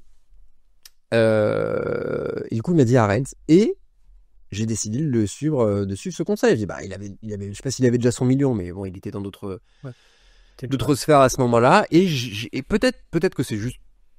Ça m'a permis de sortir de mon déni, tu vois. Peut-être que je me disais, non, moi, tu vois, peut-être on revient au côté saltimbanque Ilikaku. Plus de dire, attends, moi, je suis là pour faire rire. Alors que peut-être que tu peux être autre chose aussi. Peut-être que tu peux faire parler de cinéma et faire rire. C'est peut-être, tu vois, ou en tout cas que la priorité ne soit pas de faire rire. Enfin, tu vois, peut-être que tu as envie de partager une passion et partager autre chose. Ouais. Et c'est là que, alors, on parle pas d'une explosion non plus, mais c'est là qu'en fait j'ai commencé à avoir un vrai process de travail. Ok, donc c'est de cinéma et de série, mais c'est de cinéma que je vais parler. Donc planning, donc idée, donc on va brainstormer tout seul dans sa tête de toutes les idées qu'on a. On va se fixer un nombre de vidéos à sortir. Donc j'ai sorti 3 vidéos par semaine pendant 1 an. Ok. Ce qui est quand même pas mal. Et oui, mais c'est ce que je te dis dans le côté facile. Quand c'est ton process de vie, tu vois, c'est-à-dire que quand tu fais ce qu'on fait, et pour le coup c'est plein de domaines différents, mais c'est qu'en fait les gens, moi par exemple je ne supporte pas les gens qui me disent que je suis chanceux, quoi. Quand je suis invité à l'avant-première de Gladiator entre Cédric Doumbé et Adil Rami avec Denis Brognard qui parle à Denzel Washington devant moi, tu me parles pas de chance, tu vois. T'as consacré le temps et l'énergie nécessaire. Comme dirait Vald, tous ces millions, c'est pas de la magie noire. C'est-à-dire que ça sort pas, c'est pas la main de Dieu qui m'a trouvé je vais t'amener à une avant-première avec un acteur oscarisé. Pas du tout. Tu vois, vous étiez où quand moi, par exemple, moi, la notion de week-end est une notion floue depuis de nombreuses années. C'est-à-dire que la sensation de se dire vendredi soir, je vais me détendre, je vais aller boire des bières avec des potes. Non. C'est-à-dire que maintenant, moi, ma vie, les sacrifices de ma vie, c'est de me dire, attends, est-ce qu'il vaut mieux que j'aille me bourrer la gueule avec mes potes et perdre? Parce que tu te bourres la gueule le vendredi soir, François, on va pas se mentir. Tu te bourres la gueule. Il n'y a pas trop, mais... Non, mais tu vas comprendre l'idée. Ouais. Tu te bourres la gueule le vendredi soir. Tu perds ton samedi matin. Et putain, c'est tellement précieux. Une matinée est tellement précieuse dans ma vie. Alors, samedi matin, mauvais exemple, parce que c'est pour le coup la seule matinée de ma semaine. C'est un peu le seul moment où vas-y, si je dois dormir, je dors. C'est ton dimanche. C'est mon dimanche, exactement, compressé en une matinée, mon samedi matin. Mais le dimanche, c'est le jour le plus important sur TikTok. Ouais. Le dimanche soir, tout le monde est sur son téléphone à déprimer parce que le lendemain, c'est le lundi. Ouais. Et moi, toutes mes vidéos sortent le dimanche à 17h30, entre 17h30 et 18h, tu vois. Et je supporte pas la chance parce que, en fait, quand je sors ma vidéo du dimanche, qu'elle marche ou qu'elle marche pas, en fait, moi, je suis déjà sur la vidéo. Alors, c'est plus mon process maintenant, mais à l'époque, c'était qu'elle marche ou qu'elle marche pas. Moi, je suis déjà sur la vidéo du lendemain. Ouais. Je sortais, oui, je l'ai pas dit, le lundi, le mercredi, le dimanche. Ok.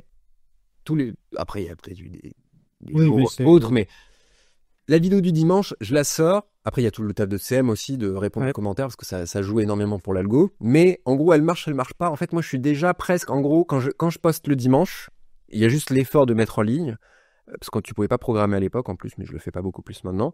Mais moi, je pense qu'à l'époque, j'étais en train soit je venais de tourner, soit je commençais à monter ma vidéo du mercredi. Donc, tu vois, en fait, moi, je suis pas... J'avais une vidéo d'avance. Je suis presque pas dans la même temporalité, en fait. Quand je poste ma vidéo de dimanche, je finalise la vidéo du lundi. D'accord? Ou alors, je tourne la vidéo du mercredi. Enfin, tu vois, c'est tout ce process-là. En gros, c'est ta vie. Quand je te dis, j'ai all-in, j'avais pas de plan B, j'ai mis tapis, ça en fait partie. Tu vois? Je suis exactement là-dedans. Mais ce qui est intéressant, c'est que, et je reboucle volontairement, c'est qu'on voit que quand tu as fait la bascule, tu t'es dit, OK, go, je me lance à fond dedans. Ouais. Tu as ton expérience de tout ce qui est production avant qui est rentré en jeu, parce que ça, pour avoir ces idées de dire, OK, je programme, je fais planning, je tournage, et ce qui est vachement intéressant. Ouais. Et c'est l'autodidactie, ça. Ouais, et puis que la deuxième chose que je voulais souligner, c'est ce qu'on met assez peu en avant. En fait, je vais dire plus ça autrement.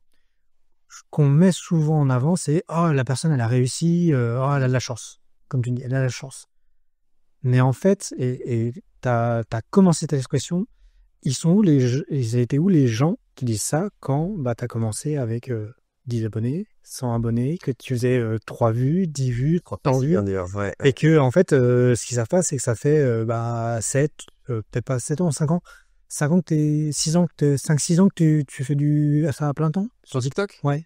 Ah non, beaucoup moins. 3 ans, je sais plus. Non, c'est YouTube. 3 ans, on va dire. 3 ans. C'est YouTube. TikTok, 3 ans. Ouais, mais 3 ans? Ouais. Mais parce que le vrai coup d'accélérateur, ça a été TikTok. Ouais. Ouais. Mais 3 ans, alors, s'il faut s'y replacer, c'est que 3 ans pour TikTok, c'est énorme. Ouais. C'est pas genre. C'est 3 ans, dont 1 an à peu près de mi-humour, mi-ciné, là, ce que je te disais, et de vraiment déter. Je me souviens, c'est toujours écrit sur j'ai un tableau Velleda chez moi où je note le truc. J'avais 4015 abonnés. Et je me suis dit, c'était les 1 an avec mon ex. Et je postais une vidéo, en plus, qui a été très symbolique. Et je m'ai dit, en gros, je lui avais dit à mon ex, j'ai dit, c'est à partir de cette vidéo-là que je me déterre. C'est maintenant. Et ça va être marrant. Ah, ce serait rigolo. Je note le nombre maintenant où j'en suis pile sur l'appli. Et je le verrai. Enfin, je sais pas ce que je me disais. Et maintenant, je suis à 70 000 et c'est marrant de voir 4015. 4015 abonnés. Ouais. Sacrée évolution, quand même. C'est ça. Ouais. Complètement. Et on a un peu exploré maintenant ta création de contenu. Je vais passer un peu sur l'aspect un peu plus business. Comment toi, et notamment prise de décision, comment tu prends tes décisions? Parce que tu dis, depuis tout à l'heure, on sent que tu parles de prise de décision, un peu des grands éléments de ta vie qui ont fait beaucoup d'absence de prise de décision. Aujourd'hui, comment toi, tu prends une décision quand on va dire quand c'est dans ton univers professionnel, donc c'est-à-dire soit tes activités TikTok, de création de contenu ou formation, et je voudrais qu'on dise 2 ou 3 mots sur la partie conseil, tu vois. C'est parti de vouloir élargir ton scope de travail, tu vois. C'est pas élargir, c'est optimiser. Ok. La première chose qui est hyper importante que je dois placer, parce que bon Dieu, si ça permet à une personne de prendre cette décision-là aussi, c'est énorme. Moi, ce qui a été game changer dans ma vie, encore une fois grâce à mon ex, c'est d'aller voir un psy. Ok. Chose que je n'ai pas entendue dans ton podcast, je pense que c'est la Jamais. première. Et en fait, ça part de quoi? Alors, ça part de vraiment, comme tout le monde, de 20 ans de « Ah, il faut que je le fasse, ça me ferait du bien, blablabla. » On est des millions là-dedans. Et un jour, je vois une vidéo cliché Insta nulle, et c'était le top 5, je crois. Non, c'était YouTube. Top 5 des meilleurs trucs dans lesquels investir, quoi. Ok. Ce qui n'est pas du tout un contenu que je regarde. Je sais même pas pourquoi j'ai regardé ça. Mais je regarde, je crois que c'est... Bref, peu importe. Le nom ne me reviendra pas. Et le numéro 1, je te fais la version courte, le numéro 1, c'est investissez en vous-même. Ouais. Et c'est un vrai conseil, en fait. C'est Warren Buffett, je crois, qui disait, mais parce que si vous avez 100 $ à investir, vous ne deviendrez pas riche avec 100 $. C'est vraiment, c'est que soit vous êtes un génie, soit vous avez... Là, pour le coup, vous avez de la chance. Mais non, mais parce que quand tu veux te lancer en crypto et compagnie, paraît-il que les gens se disent, bon, alors j'ai 150 €, qu'est-ce que... Non, mais deviens millionnaire à partir de 150 €. Et le vrai conseil, c'est acheter une formation qui va vous coûter 150 €. Et cette formation, mais ça, c'est un vrai conseil, c'est réel, tu vois. Et moi, je sais pas, j'ai fait le lien tout de suite avec le psy. Ok. de me dire, parce que mon problème à cette époque-là, c'était de me dire, en fait, j'arrivais je me mettais devant mon ordi, j'avais la page, et là, il y avait rien qui venait. C'était avant TikTok, hein, je te dis ça, hein, c'est ancien, hein. Mais pas tout à fait avant TikTok. C'est presque cette période-là que je te disais où je me cherchais. J'étais un peu paumé parce qu'il y avait un peu rien qui marchait, tu vois. Ouais. Je faisais un peu ci, un peu ça, ce que je te disais, un peu spoiler. Ceci, on n'en a pas beaucoup parlé, mais c'est un peu le même bail que le reste. Et à ce moment-là, donc mon ex me dit, ah tiens, j'ai un numéro, ça te dit pas, machin. Non mais en vrai, tu vois, on est à Ikea juste avant, et en fait, j'avais dit, bon, vas-y, c'est maintenant. Et elle m'a dit, bah, si tu veux, moi, ma psy, je lui demande si elle a un numéro à me donner, quoi. Et moi, je lance ça, mais tu sais, oui, bah vas-y, fais ça, on verra. Moi, me disant, oui, bon, moi, j'ai du rab pour ne pas m'y mettre. Et un jour, elle vient, on partait chez Ikea, elle me dit, bah tiens, j'ai le numéro. Et je dis, ah, merci, je l'appellerai et tout. Elle m'a dit, bah à peine. Maintenant. À peine. Je dis, oui, non, mais il est là, il est dans ta main, il est dans ton téléphone, le numéro. Je te l'ai envoyé sur WhatsApp. Le numéro, il est dans ton téléphone. Appelle mais, enfin, dit comme ça, on dirait hyper agressif. Appelle. Non, mais c'était presque une évidence. Bah, vas-y, il est là. Ce dont tu as besoin, il est dans ta main. Et moi, je dis non, je me rappelle, je lui dis non, mais il va pas me répondre et tout. J'appelle, il répond pas. Je laisse un message, il me rappelle. Et à ce jour, c'est toujours mon psy, tu vois. Et ça a été game changer. C'est que moi, j'estime, j'en suis au point, en fait, je dis, quand on me pose la question, je dis que je ne suis pas la même personne. Ok. C'est-à-dire que déjà, en fait, j'ai trouvé le truc que je ne pensais jamais trouver, c'est ma confiance en moi. Tout ce que je te racontais avant ça, et dis-toi, la peur dont je te parlais. Alors la peur fait toujours énormément partie de ma vie, bien sûr. Plein de trucs que j'ai à régler encore avec ça, bien sûr. Mais je trouve ce truc que je ne pensais jamais trouver, qui est ma confiance en moi. C'est-à-dire que la peur, le détour dont je te parle là, le grand détour dont je parlais, ce détour, c'est la peur, c'est ah mais non mais non mais attends mais et imposteur et je suis nul et je suis pas beau et je plais pas et machin et tu vois bref tous ces trucs là et d'aller voir un psy, tu lâches du lest, tu comprends mieux, tu bosses mieux et un jour bah ce jour-là quand tu te mets devant ton ordi, devant cette page blanche et bah là t'as une idée. Tu notes un premier mot, puis un deuxième, puis un troisième, et boum, t'as 70 000 abonnés, tu vois. En gros, le gros résumé, il est là, quoi. Okay. Et ça a été un truc capital dans ma vie. Et parce que, en plus, ça rayonne sur tout le reste, quoi. Mais parce que quand TikTok la création fait autant partie de ta vie, je te parlais des sacrifices et tout, c'est assez évident qu'en fait, ton outil de travail, c'est toi-même. Et que si tu soignes pas cet outil de travail, si t'en prends pas soin, c'est très cliché encore une fois. Hein. Et je dis même pas ça d'un point de vue sportif parce que je le suis pas. Ouais. Mais ça me travaille un peu ces temps-ci d'ailleurs. Mais prendre soin de sa santé mentale, c'est déjà optimiser. En fait, parce que si je devais résumer très très simplement le psy, qu'est-ce que ça m'a apporté quand on me pose la question, je réfléchis mieux, je comprends mieux. Ok. J'ai beaucoup plus de clarté. C'est-à-dire qu'avant, tu avais cette peur, ce prisme instantanément qui te dit j'ai envie d'aller parler à cette fille, ah bah non, elle va me trouver moche, ah bah je vais pas le faire. Tu vois, c'est vraiment ça. Et maintenant, je me dis bon, déjà parle-lui. Tu vois, peut-être juste, évidemment, tu vas pas la pécho, mais peut-être qu'elle a des trucs intéressants à raconter, etc. Bon, c'est vraiment une image que je prends. Hein. Mais tu vois, ah bah non, TikTok, mais non, il y a des mecs beaucoup plus forts que moi sur TikTok. Ouais. Et alors, tu te rends compte de l'absurdité de ce que tu es en train de raconter? Ça n'a aucun sens. Mais ce qui est intéressant, c'est que est-ce que ce changement d'appréciation de toi vient du fait que tu aies parlé avec un psy ou du fait que tu aies entamé des démarches? Tu vois, est-ce que ma question c'est j'aime beaucoup avancer, tu vois, je parle de prise de décision, mais j'aime beaucoup avancer quand j'ai un sparring partner en discussion. Et des fois, je dis, ah ouais, il faudrait que je fasse ça. C'est un truc que je me dis depuis 3 semaines dans la tête, et puis je dis à l'oral, et de coup, je vais le faire le jour même. Tu vois. Est-ce que c'est ça, ou c'est vraiment la démarche pour toi? Je pense que j'ai appris que... Moi, je suis très anxieux de nature. Donc déjà, j'ai bossé sur juste l'anxiété, ce qui est déjà énorme. Mais par exemple, j'ai appris que quand tu es anxieux de nature, par exemple, moi j'ai une phobie administrative. Ok. J'en ai plein, mais je vais pas faire la liste maintenant, mais j'ai notamment la phobie administrative, c'est-à-dire faire sa déclaration à la CAF, c'est un stress, c'est la boule au ventre, tu vois, c'est une boule de billard dans l'abdomen, tu vois. Et maintenant, j'ai compris que ce qui va te faire du mal, en fait, quand tu repousses l'échéance, et la CAF, c'est vraiment pas un truc de fou, hein, vraiment, la plupart des gens, c'est Au contraire, c'est youpi, je vais choper de la thune à la cave. Et vous avez bien raison, vous avez le droit. Mais moi, ce qui me fait peur, c'est alors je repoussais l'échéance de faire ma déclaration à la CAF. Et en fait, ce qui me fait du mal, c'est ce qui me sépare de cette déclaration. Parce que quand la déclaration elle est faite, bah, tu te rends compte que c'était pas si terrible. Oui. Et en fait, tu te rends compte, moi c'est vraiment ma spécialité, mais oh, putain, toute cette semaine où j'ai repoussé, je l'aurais fait direct. Donc en fait, tu te poses plus la question. Quand je te dis je comprends mieux, je réfléchis mieux. Qu'est-ce qui, dans la déclaration de la CAF, je reprends cet exemple, qu'est-ce qui me fait peur? Est-ce que c'est la CAF? Est-ce que c'est ce que j'imagine qui pourrait se passer? Ou est-ce que c'est l'attente qui me sépare de cette déclaration? Bah, en fait, tu te rends compte. Donc en fait, s'il y a bien une étape que tu peux squeezer, c'est l'attente, fais-le maintenant, et en fait, tu te rends compte que tu ne stresses pas, tu vois. En fait, ça te permet de mettre en perspective les choses et d'évoluer, de mieux analyser ce qui peut ou peut pas arriver, et après toi d'apprécier en fonction. Et je sais pas ce que ça aurait donné. Autant je regrette de pas être allé voir un psy plus tôt. Après, quand je dis ça, tout le monde dit oui, mais au moins tu l'as fait. Oui, d'accord. Mais qu'est-ce que je serais si j'avais fait à 18 ans quand j'avais peur et quand machin à McDo ou tu vois. Mais je suis convaincu que je n'en serais pas là aujourd'hui. Parce que en fait, ce qui est un peu chiant quand tu vas voir un psy, le vrai mauvais côté quand tu vas voir un psy, c'est que moi en tout cas, je me suis rendu compte de rien.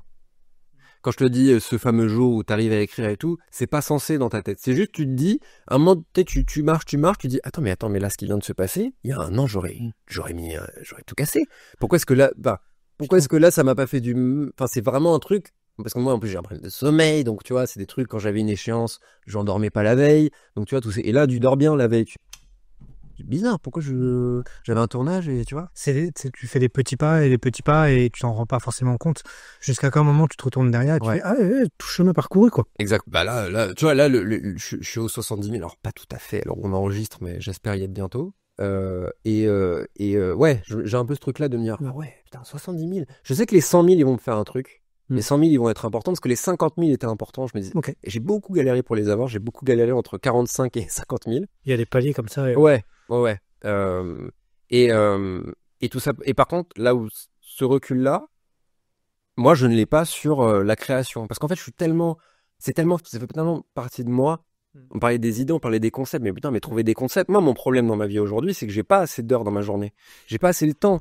Des concepts, mais des fois, je regardais TikTok de gars qui font, tu vois, là, tu parlais de la bouffe, tout ça, je veux faire du conseil. C'est vraiment presque, il y a un truc, et dans mes TikTok aussi, c'est-à-dire qu'il y a des vidéos que je veux faire, il y a des trucs, c'est aussi me vider la boîte à cerveau de mes idées. Par exemple, moi, je bosse sur Notion, tu vois, beaucoup. Ouais. Je pourrais te la montrer, ma catégorie idées sur Notion, mais c'est n'importe quoi. Il y a la catégorie en cours et la catégorie idées. Idées, c'est vraiment, il y a juste le nom, l'idée qui est écrite, et le reste, c'est des textes en cours, comme son nom l'indique. Il y a aussi ce truc-là, et ça me démange quand je vois. Des fois, j'ai presque envoyé, je l'ai déjà fait d'ailleurs, beaucoup, d'envoyer un DM en mode, bon, on se connaît pas, mais je pense que tu devrais peut-être essayer ce truc-là, ce serait peut-être une bonne idée, parce que je suis pas très diplomate de nature, mais de dire, t'as déjà pensé à rajouter ce petit truc-là, ou de plus faire ça aussi, ce qui est hyper désagréable, quand quelqu'un te dit, tu devrais arrêter. Ça peut venir gratter quand tu le prends comme ça. Mais oui, mais moi, je repense à Dylan Suyu dont je te parlais. Moi, c'est un peu un truc comme ça. Qu'est-ce qu'il lui a appris? J'en ai jamais reparlé, il le sait pas. Je sais pas s'il écoute ce podcast, mais qu'est-ce qui lui a appris ce jour-là de m'envoyer ce texto, ce DM, à me dire, il m'a quand même dit arrête. Et en vrai, ce conseil m'a quand même permis de prendre la décision de me focaliser sur le cinéma, et c'est là où j'en suis, quoi. C'est en fait, je trouve ça très intéressant notre échange, parce que et je vais être très franc, hein, je suis présent. J'essaie de t'amener sur la prise de décision, mais depuis tout à l'heure, tu m'amènes dans une discussion qui est vachement intéressante sur pas tant la prise de décision méthodologique, mais plus sur comment tu as évolué et qui est. Est-ce que mène à ça, en fait? Ouais, et tu vois, moi, ça me fait réaliser. J'ai déjà eu un ou deux podcasts comme ça qui m'ont fait réaliser que, en fait, le sujet que je couvre aujourd'hui est très limité, et je le sais, volontairement.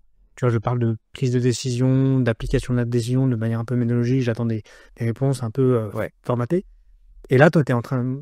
Alors, je fais des gestes avec les mains, j'en suis désolé, c'est pas très visuel.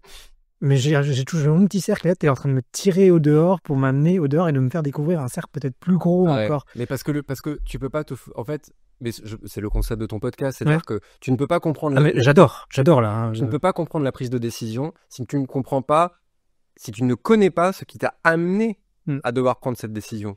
Il est là l'important, c'est-à-dire que la décision... Par contre, si tu veux, je suis en plein là-dedans. Je suis en plein dans la prise de décision concrète et précise par rapport à TikTok, parce que l'algo, il a changé. Inséré même d'Mbappé. L'algo, il a changé. Parce que l'algo, on va pas faire long sur, on n'aura pas le temps, mais sur la charge mentale aussi que tout ça est. Mais en plus, TikTok a ce truc-là, de tous les 6 mois, 1 an, il change. C'est-à-dire qu'il te dit, parce que TikTok est bizarrement très clair sur ce qu'il attend de toi. Ok. Oui, il faut décrypter, bien sûr. C'est pas aussi clair que ça. Mais par exemple, il y a quand même une catégorie que les gens ont découvert récemment, ça s'appelle Creator Search Insight. Faites-le sur qui nous écoutez.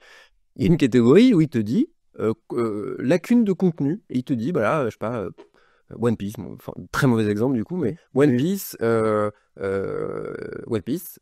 Et ça veut dire, il y a une baisse de contenu sur One Piece de tant de pourcents. Et toi, tu uploads directement par là, tu crées ton brouillon par cette interface-là dans l'application. Et ça veut dire, et tu dis à l'algo, ok, tu veux du contenu One Piece, je t'en fais, mais toi, tu le mets en valeur. Tu vois? Ok, ouais. Oui, voilà. Donc, dire, c'est pas toutes les applis qui font un truc pareil, quoi. Dire, on veut du contenu sur... Parlons pas d'Instagram. Pardon? Parlons pas d'Instagram, alors. Alors, Instagram, bah, franchement, très long, j'ai jamais trop compris comment ça... Mais, donc l'algo, il a changé. Donc, en gros, l'algo d'avant, je vais faire très simple, je vais schématiser. Si vous êtes TikToker, ne vous énervez pas, c'est pour... Je vulgarise. Mais TikTok, avant, il faut nourrir la bête, c'est ce que je t'expliquais. Il veut que tu tabasses les contenus. Moi, la formation, je dis vraiment, à l'époque, j'ai fait évoluer la formation, bien sûr, mais c'était une vidéo par semaine, c'était vraiment le minimum, quoi. C'était vraiment, c'était pas assez déjà, mais vas-y, au moins, moi, déjà, je disais aux gens, imposez-vous une régularité, mais surtout une régularité à laquelle vous allez vous tenir. Faites pas, on les connaît, t'es plein de motivation, tu fais 4 vidéos, tu fais 3 vidéos par semaine, en fait, au bout d'un mois, tu pètes un plomb parce que c'est trop de travail. Impose-toi une vidéo par semaine, mais par contre, tu t'y tiens. Parce que l'algo, c'est une machine, hein. C'est binaire, enfin, tu vois, c'est un langage informatique. Lui, il se dit, ah, François, il fait une vidéo par semaine, c'est pas assez pour me plaire. Il va pas percer aussi vite que d'autres vont percer. Mais il s'y tient à sa vidéo par semaine. Que celui qui fait 3 vidéos par semaine, il arrête pendant 1 mois, alors là, tu te fais savater par l'algo derrière, tu vois. Mais je vois que ça, franchement, je les vois. Et des gens que j'ai peut-être eu en formation. Mais, donc l'algo a changé. Mais quand je te dis l'algo, il a changé, c'est parce que étape 1, moi, je vois que mes vues, elles baissent. Étape 2, on a une grosse conversation avec les TikTokers et TikTokers ciné, que je salue, si par hasard ils passent par là, et on échange beaucoup, parce qu'en fait, il y a un peu tous les niveaux de notoriété. Il y a des gens, je pense à Jerry Talks, par exemple, que je salue, qui a plus de 500 000 abonnés sur TikTok, donc vraiment beaucoup plus que moi. Et en fait, TikTok a ce truc bizarre des fois, vous allez pouvoir tomber sur des comptes quand même... Aujourd'hui, j'ai eu un compte 1 million d'abonnés, ce qui est beaucoup, hein. Je fais plus de vues que cette personne-là. Et en fait, le nombre d'abonnés n'est pas représentatif d'un quelconque succès sur TikTok. C'est-à-dire qu'en fait, à chaque fois, tu rebats les cartes. Ton nombre d'abonnés, il est important pour toi, pour les marques, parce que oui, une marque qui veut te proposer une collab, elle a 1000 abonnés, mais tu peux avoir 1000 abonnés et faire 1 million de vues. Ouais. Tu vois, si tu as bien aiguisé, souvent je prends l'image de la flèche, parce que la flèche, tu sais où tu veux la lancer, mais il faut l'aiguiser d'une certaine manière, il faut lui donner la bonne forme, tu vois, la bonne position de l'arc et machin, et t'as beau être le champion du monde, le meilleur archer du monde, tirer du mieux que tu peux, et ben en fait, du vent, du machin, et elle ira pas où tu veux dans la cime. Donc l'algo a changé, les vues baissent, on en parle avec les gens, mais on est tous dans le flou. C'est-à-dire que moi, quand j'en parle sur la conversation, on ne comprend pas. Je pense, je vais pas le citer, mais j'en ai parlé avec lui, il le prendra pas mal, mais c'est quelqu'un qui a plus de 100 000 abonnés. En 1 an, il a pris 600 abonnés. Quand on parle de charge mentale, si vous dites oui, bah non, c'est un enfer. C'est un enfer. Et en plus, c'est un bon gars, son contenu est bon. Enfin, c'est pas lui le problème presque, tu vois. Ouais. Et putain, 600 abonnés en 1 an, mais là, tu te tapes une dépression. Tu te dis, mais attends, je fais des vidéos, je tabasse 3 vidéos, 3 vidéos par semaine et tout. Et donc, moi, qu'est-ce qui s'est passé récemment? Je fais une vidéo. J'ai l'idée qui me vient comme ça, j'étais toujours dans une grosse productivité. J'avais un peu baissé, je pense que j'étais à 2 vidéos par semaine, parce que j'avais d'autres projets aussi qui se développaient à côté. Je sors une vidéo, et ça me pète d'un coup, je me souviens, je fais un texte vite fait le matin, et c'était les sorties ciné avant 2025. C'était il y a à peu près, ça devait être en septembre, peu importe. Okay. Et bon, je mets ma caméra, je mets mes softbox, bon, micro, et j'ai ma liste devant moi, et j'improvise un peu dessus, micro à la main, vraiment balèque, quoi, vraiment machin. 850 000 vues. La vidéo, elle explose. Comment ça, les 3 d'avant? Parce que c'est toujours très énervant, parce que quand tu réussis, tu sais pas pourquoi t'as réussi. Enfin, tu vois, c'est que la flèche. C'est-à-dire que oui, bien sûr, mais moi, je sors la vidéo, je me dis, elle fait 3 minutes 30, ce qui est beaucoup. Sur TikTok, c'est beaucoup. Ouais, c'est beaucoup, 3 minutes 30. Et il faut pourquoi est-ce que c'est beaucoup? Qu'est-ce que ça veut dire? C'est parce qu'il faut les garder, les gens, faire de la rétention d'audience, tu vois. La vidéo, elle est longue. Je fais des blagues. Mon humour, il plaît peut-être pas à tout le monde. Un aspect hyper important de TikTok que je pourrais pas trop développer par manque de temps, mais c'est le hook, donc l'accroche, qui est quasiment le truc le plus important d'un TikTok, d'une vidéo. C'est les 3 premières secondes. Donc bref, il y a tous ces aspects-là. Et je vois mon téléphone qui explose sur ma table basse à 19h un dimanche soir. Je me dis, mais qu'est-ce que j'ai fait? Tu vois, genre, moi, j'ai fait un truc en mode, moi, la vidéo m'a fait kiffer, tu vois. Donc moi, je suis refait, tu vois, je prends des abos, je dis, waouh, ok, je sors la tête de l'eau de mes vues nulles. Mais peut-être 10 dernières vidéos, si j'ai fait 10K, 10 000 vues, c'est cool. Je sors 4-5 vidéos, bide, complet. Enfin, vraiment, en tout cas, pas à la hauteur. Moi, maintenant, là où j'en suis en termes de nombre d'abonnés, en dessous de 10 000 abonnés, ça fait malin. Franchement, ça fait malin. 20 000, ça... Malheureusement, l'algo fait qu'à 20 000, t'es content. Ok. Enfin, c'est ok. Quand il y a le cas, déjà. Tu vois, quand t'as un cas, putain, quand tu vois en dessous de 1000 vues, moi, je fais 1000 vues, moi. J'ai mis la semaine pour faire cette vidéo et tu me dis 1000 vues, je pars d'un travail investi hyper et machin, parce que c'est toujours la même énergie. Hein. Je suis pas perfectionniste, mais je fais jamais une vidéo par-dessus la jambe. Si je la sors, c'est que j'en suis content, tu vois. Oui, je me dis, elle pourrait être plus ci, plus ça, le son, et gna. Mais j'en suis toujours fier. Je suis fier de la plupart des vidéos que j'ai fait, tu vois. Ouais. Donc, je sors, et là vient Halloween, et j'ai une idée qui me vient. Déjà, j'avoue, je vois une TikTokeuse qui parle d'un film, d'un angle d'un film par rapport à Halloween. Mais on est début octobre.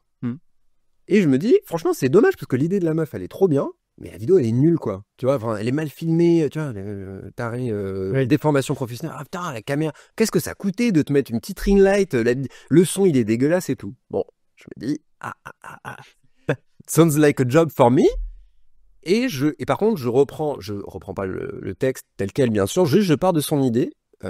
Si jamais vous allez voir mon compte, c'est la vidéo, tu connais le film L'étrange Noël de Mr. Jack? Ouais.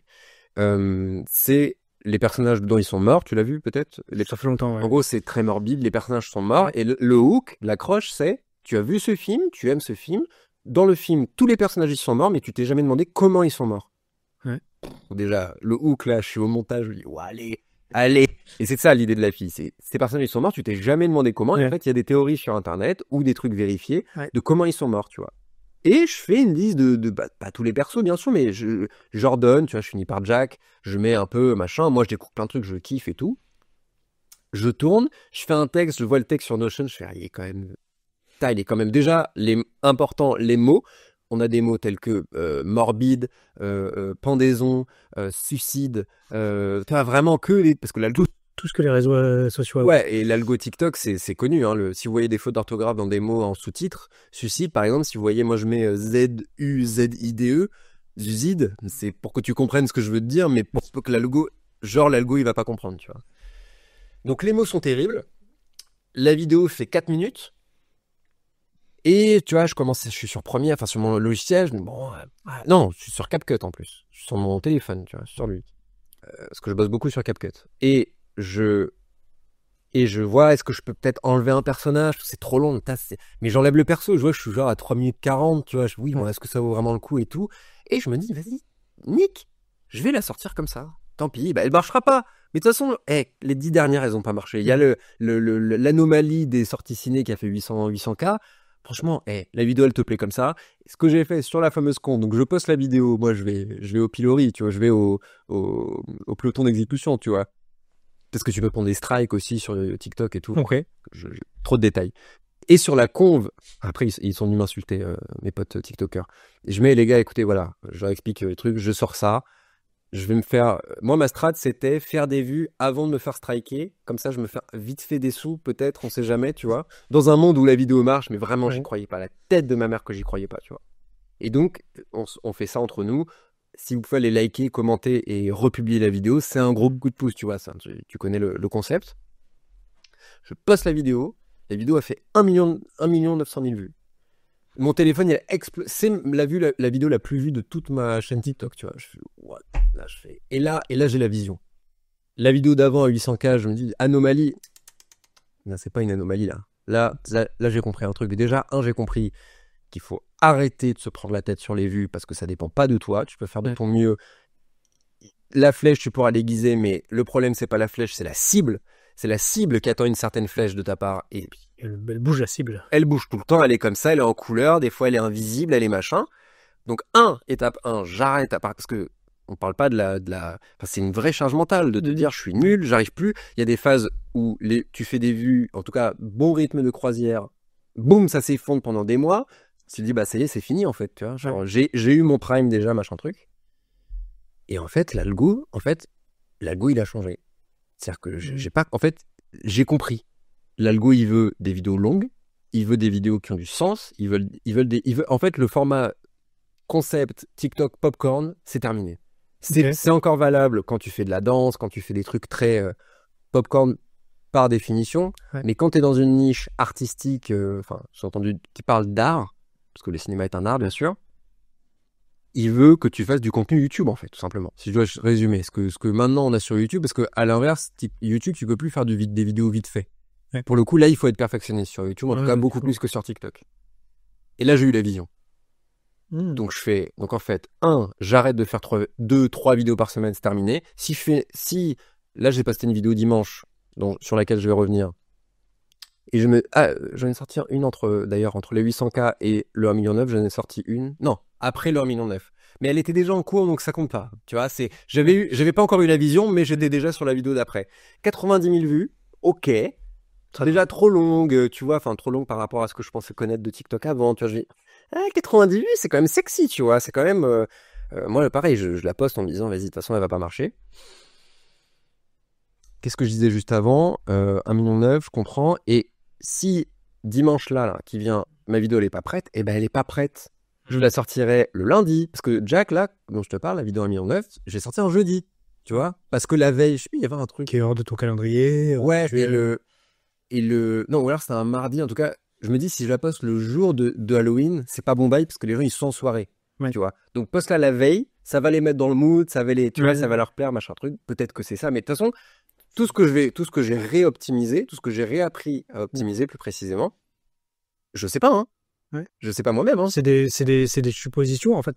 En plus, c'est juste, tu changes ta DA, tu changes. Mais par contre, c'est dangereux. Parce que qu'est-ce qui me dit que le 1,9 million, c'est pas lui?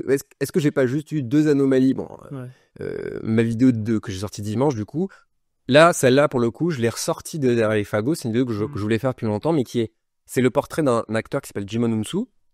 J'ai vu la vidéo. T'as vu la vidéo? Et je la sors de derrière les fagots parce que moi, je repense à toutes ces idées sur Notion où je me dis, putain, parce que par exemple, moi, je suis un immense fan d'une série qui s'appelle Les Sopranos. Ouais. C'est mon œuvre de fiction préférée. Je suis un fanatique. Mais je peux pas faire une vidéo popcorn sur Les Sopranos. Je peux pas. Il y a James Gandolfini qui me regarde là-haut, l'acteur qui nous a quittés. Je peux pas lui faire ça, tu vois. Cette vidéo-là, ce sera mon chef-d'œuvre, tu vois. Ouais. Donc, bref, je repense à des formats. Et Jimon Unsu, j'ai écrit un portrait de lui. Mais vas-y, c'est ciné. Mais qui me dit que ça va intéresser? Moi, ça m'intéresse vachement parce que le gars a un parcours extraordinaire. Et je me dis, vas-y, il est là, Jimon. La vidéo, elle est prête. Le texte, il est prêt. Fais-le. Parce que ce format-là, qui ne correspondait pas à l'ancien algo, il correspond au nouveau. 800 000 vues. Voilà, j'ai sorti. Mais là, je la sortais un peu. Là, c'était, qu'est-ce qui se serait passé si elle avait bidé? Ça aurait été intéressant. Mais le fait est que là, je la poche, je fais, écoute-moi bien, Jimon, là. Jimon, écoute-moi bien. Jack, il a fait 1,9 million. Les sorties 90 000, bon, vas-y, on les excuse. Il s'est passé ce qui s'est passé. Mais là, toi, tu dois confirmer que je sais mon taf. Là, tu dois confirmer que je t'ai optimisé comme l'algo il veut que je t'optimise en décembre 2024. C'était le 1er décembre. Donc, toi, tu dois marcher. Et je me dis, franchement, si tu fais 100K, c'est que je connais mon taf. 800K, tu vois. Donc là, là, on est même à un niveau de... Alors, attends, est-ce que je suis un putain de génie? Qu'est-ce que c'est que ce bordel? Est-ce que je peux faire 800K à chaque... Parce que là, sortir une vidéo en me disant, celle-là, elle doit marcher, et elle marche. Bah, c'est tout. Non, mais c'est tout aussi mindfuck. L'adrénaline que tu fais ping. Ah bah, en fait, là, quand je te dis j'ai eu la vision, non, en fait, la vision, je l'ai eu là, de me dire, ah putain, j'ai compris. J'ai compris. Mais, TikTok, j'ai quand même plusieurs années sur TikTok, je garde la tête froide. Ouais. Allez pas sur mon TikTok dans un mois en voyant des... Parce que là, la vidéo que je sors dimanche, je sais pas trop. Pour le coup, je sais pas trop à quelle sauce je vais être mangé. Mais maintenant, je me fais plaisir les 4 minutes. Peut-être un jour, je testerai même plus que 4 minutes, j'en sais rien, tu vois. Là, je crois que l'algo, tu vois, On est en train de... j'ai 20... Parce qu'en TikTok t'aide beaucoup aussi à analyser tes vidéos parce que tu as beaucoup de données analytiques. Ok. Et là, Jimon, la vidéo, je vois que j'ai tenu, à la fin de ma vidéo, j'ai 20% de mon audience. Ce qui est énorme. Énorme sur TikTok, tu vois. Si t'as 10%, franchement, t'es bien. Normalement, de toute façon, tu sais, c'est une courbe. Normalement, mais c'est dégringole. Prends le MrBeast de TikTok, sa courbe, elle fait ça aussi. C'est tout le monde, tu vois. D'ailleurs, tu regardes ses contenus sur TikTok, c'est... MrBeast, c'est ultra coupé, c'est très court. Je vois pas beaucoup sur TikTok. Je vois pas être la cible. Sur TikTok ? Ouais. Ouais, je pense que je peux te la montrer, la courbe, tu vois, c'est les analytiques, c'est ça. Et là, tu as toutes les données, tu vois. Ouais. Non, c'est pas ça. Ça, ce serait vraiment, ça dégringolerait. Mais taux de fidélisation, tu vois, là. Tu vois ? Ouais, c'est 21% même, tu vois. Pour expliquer un peu, c'est une courbe qui fait une sorte de L, mais avec un très grand pied. Mais ouais, c'est ça. Donc, à la fin de la vidéo, 3 minutes 55, tu vois. Ce qui est impressionnant, c'est la chute tout au début qui fait verticale. Ça, c'est tout le monde, en fait. Ouais, c'est les fameuses 3,1 secondes. Tu les as optimisées. Il y a 20%, mais il y a 80% que ça va pas intéresser, tu vois. C'est hyper intéressant. Si tu devais avoir un dernier... je vais clôturer doucement cet épisode. Si tu devais donner un dernier conseil, que ce soit... et je vais aller dans ton sens, dans le sens où... Est-ce que, concernant la prise de décision, la santé mentale ou autre chose, si tu devais donner un dernier conseil aux gens qui nous écoutent, que tu as peut-être déjà donné ou réinsisté sur un conseil, qu'est-ce qui serait pour que les gens puissent... je vais élargir volontairement mon sujet, avancer dans la vie, prendre des décisions et appliquer ces décisions. Ce sera plusieurs conseils, François. Tant pis pour toi. Allez. Je vais pas pouvoir en faire un seul. Mais par contre, je vais très peu les développer. T'inquiète pas. Le premier, je le répète, c'est voyez un psy. Okay. Est-ce que c'est un psychanalyste, un psycho, un psycha, ce que vous voulez, mais c'est quelqu'un qui va vous aider à mieux réfléchir. C'est quelqu'un dont c'est le métier. Il y a des trucs, vous allez arriver avec des sacs remplis de nœuds, et vous allez défaire ces nœuds, et vous allez les aligner les uns à côté des autres comme ça, et pouf, vous allez vous rendre compte que des trucs que vous pensiez complètement extérieurs à ça, ou en tout cas à vos problèmes, et ben ces problèmes ils vont se régler, et vous allez trouver des choses que vous ne pensiez jamais trouver. Deuxième chose, entourez-vous bien. Et je ne suis pas de ceux qui disent, cette phrase très cliché en plus, de dire seul on va plus vite, mais ensemble on va plus loin, tu vois. À plusieurs on va plus loin. À plusieurs, voilà. En gros, sous-entendu, il vaut mieux bosser en équipe que... en fait, il vaut mieux être seul que mal accompagné. Et moi, j'ai pas beaucoup... Moi, déjà, j'ai un cercle social faible, j'allais dire. C'est mal dit, mais pas... Tu vois, j'ai pas une vie sociale, en vrai, de tout ce qu'on a dit, hein, tu vois, c'est des soirées auxquelles je vais pas, c'est des trucs que je peux pas me permettre de par mes activités, mais que je regrette pas tant que ça. Bref, entourez-vous bien. Tu vois, je pense que le seul collaborateur dont j'ai parlé aujourd'hui, c'est Sterling. Ok. Non, mais je crois. Dylan, par exemple, c'est pas un collaborateur. Oui, que t'as mentionné réellement. Quelqu'un avec qui je bosse et souvent je dis c'est mon parce que bras droit, je trouve ça un peu. Je pense pas que Sterling serait d'accord avec ce terme, ni pour lui ni pour moi. Bras droit, ça veut pas dire ça, mais c'est mon collaborateur privilégié. C'est-à-dire qu'il y a tu vois, West France TV, par exemple, si vous nous écoutez, appelez-nous. On est fait pour vous. Voilà, quand j'ai appelé ça, c'est lui que j'ai appelé. Sterling, c'est notre chance, quoi. On sait déjà qu'on est bon pour ce qu'ils attendent de ça. Bref.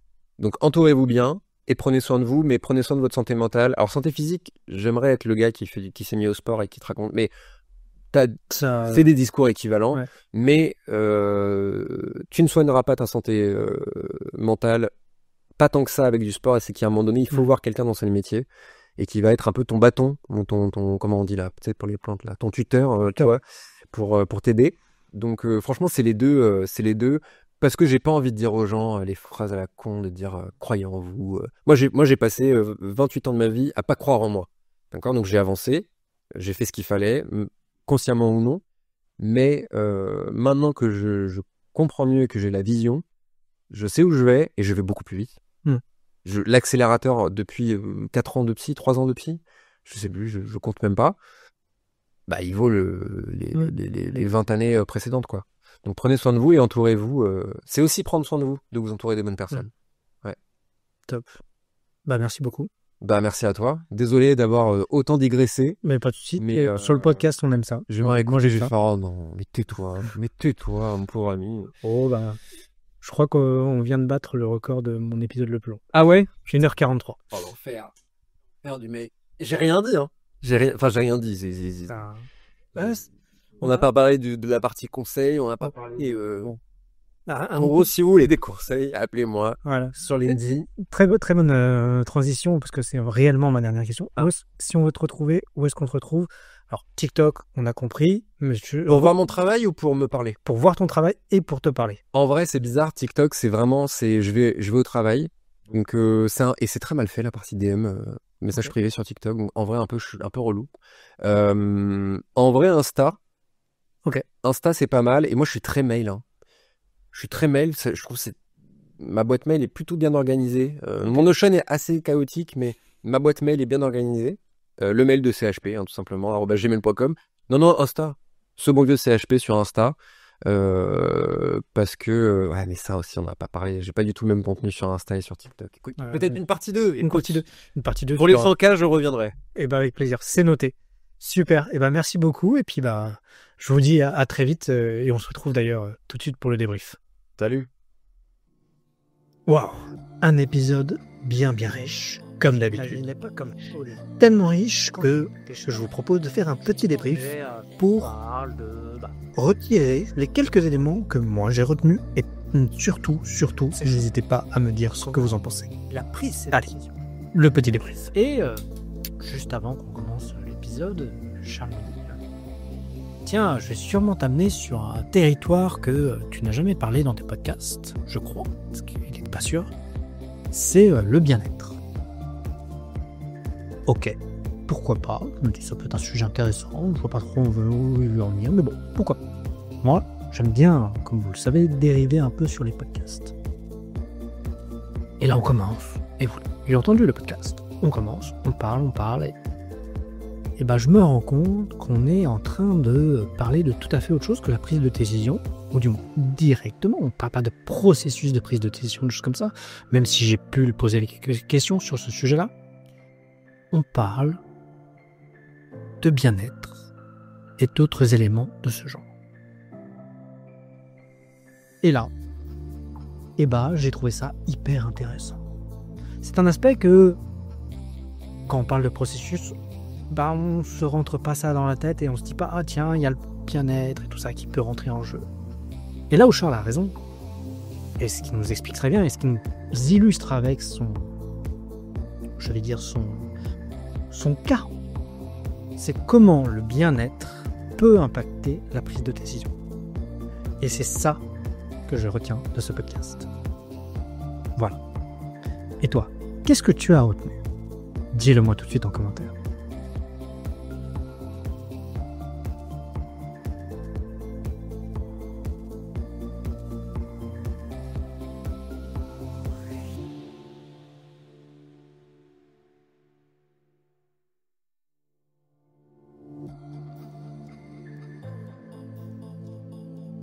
Voilà, c'est fini. J'espère que vous avez apprécié cet épisode du podcast. Et dernière petite chose avant de vous laisser partir. Je souhaitais savoir s'il vous était possible de me mettre 5 étoiles sur iTunes ou de liker le podcast. Voilà, ça aide toujours, ça fait du bien. N'hésitez pas à le partager d'ailleurs sur tous les réseaux sociaux que vous avez. Ça peut être utile à tout le monde. Et puis sur ce, je vous dis à la semaine prochaine. Salut, ciao.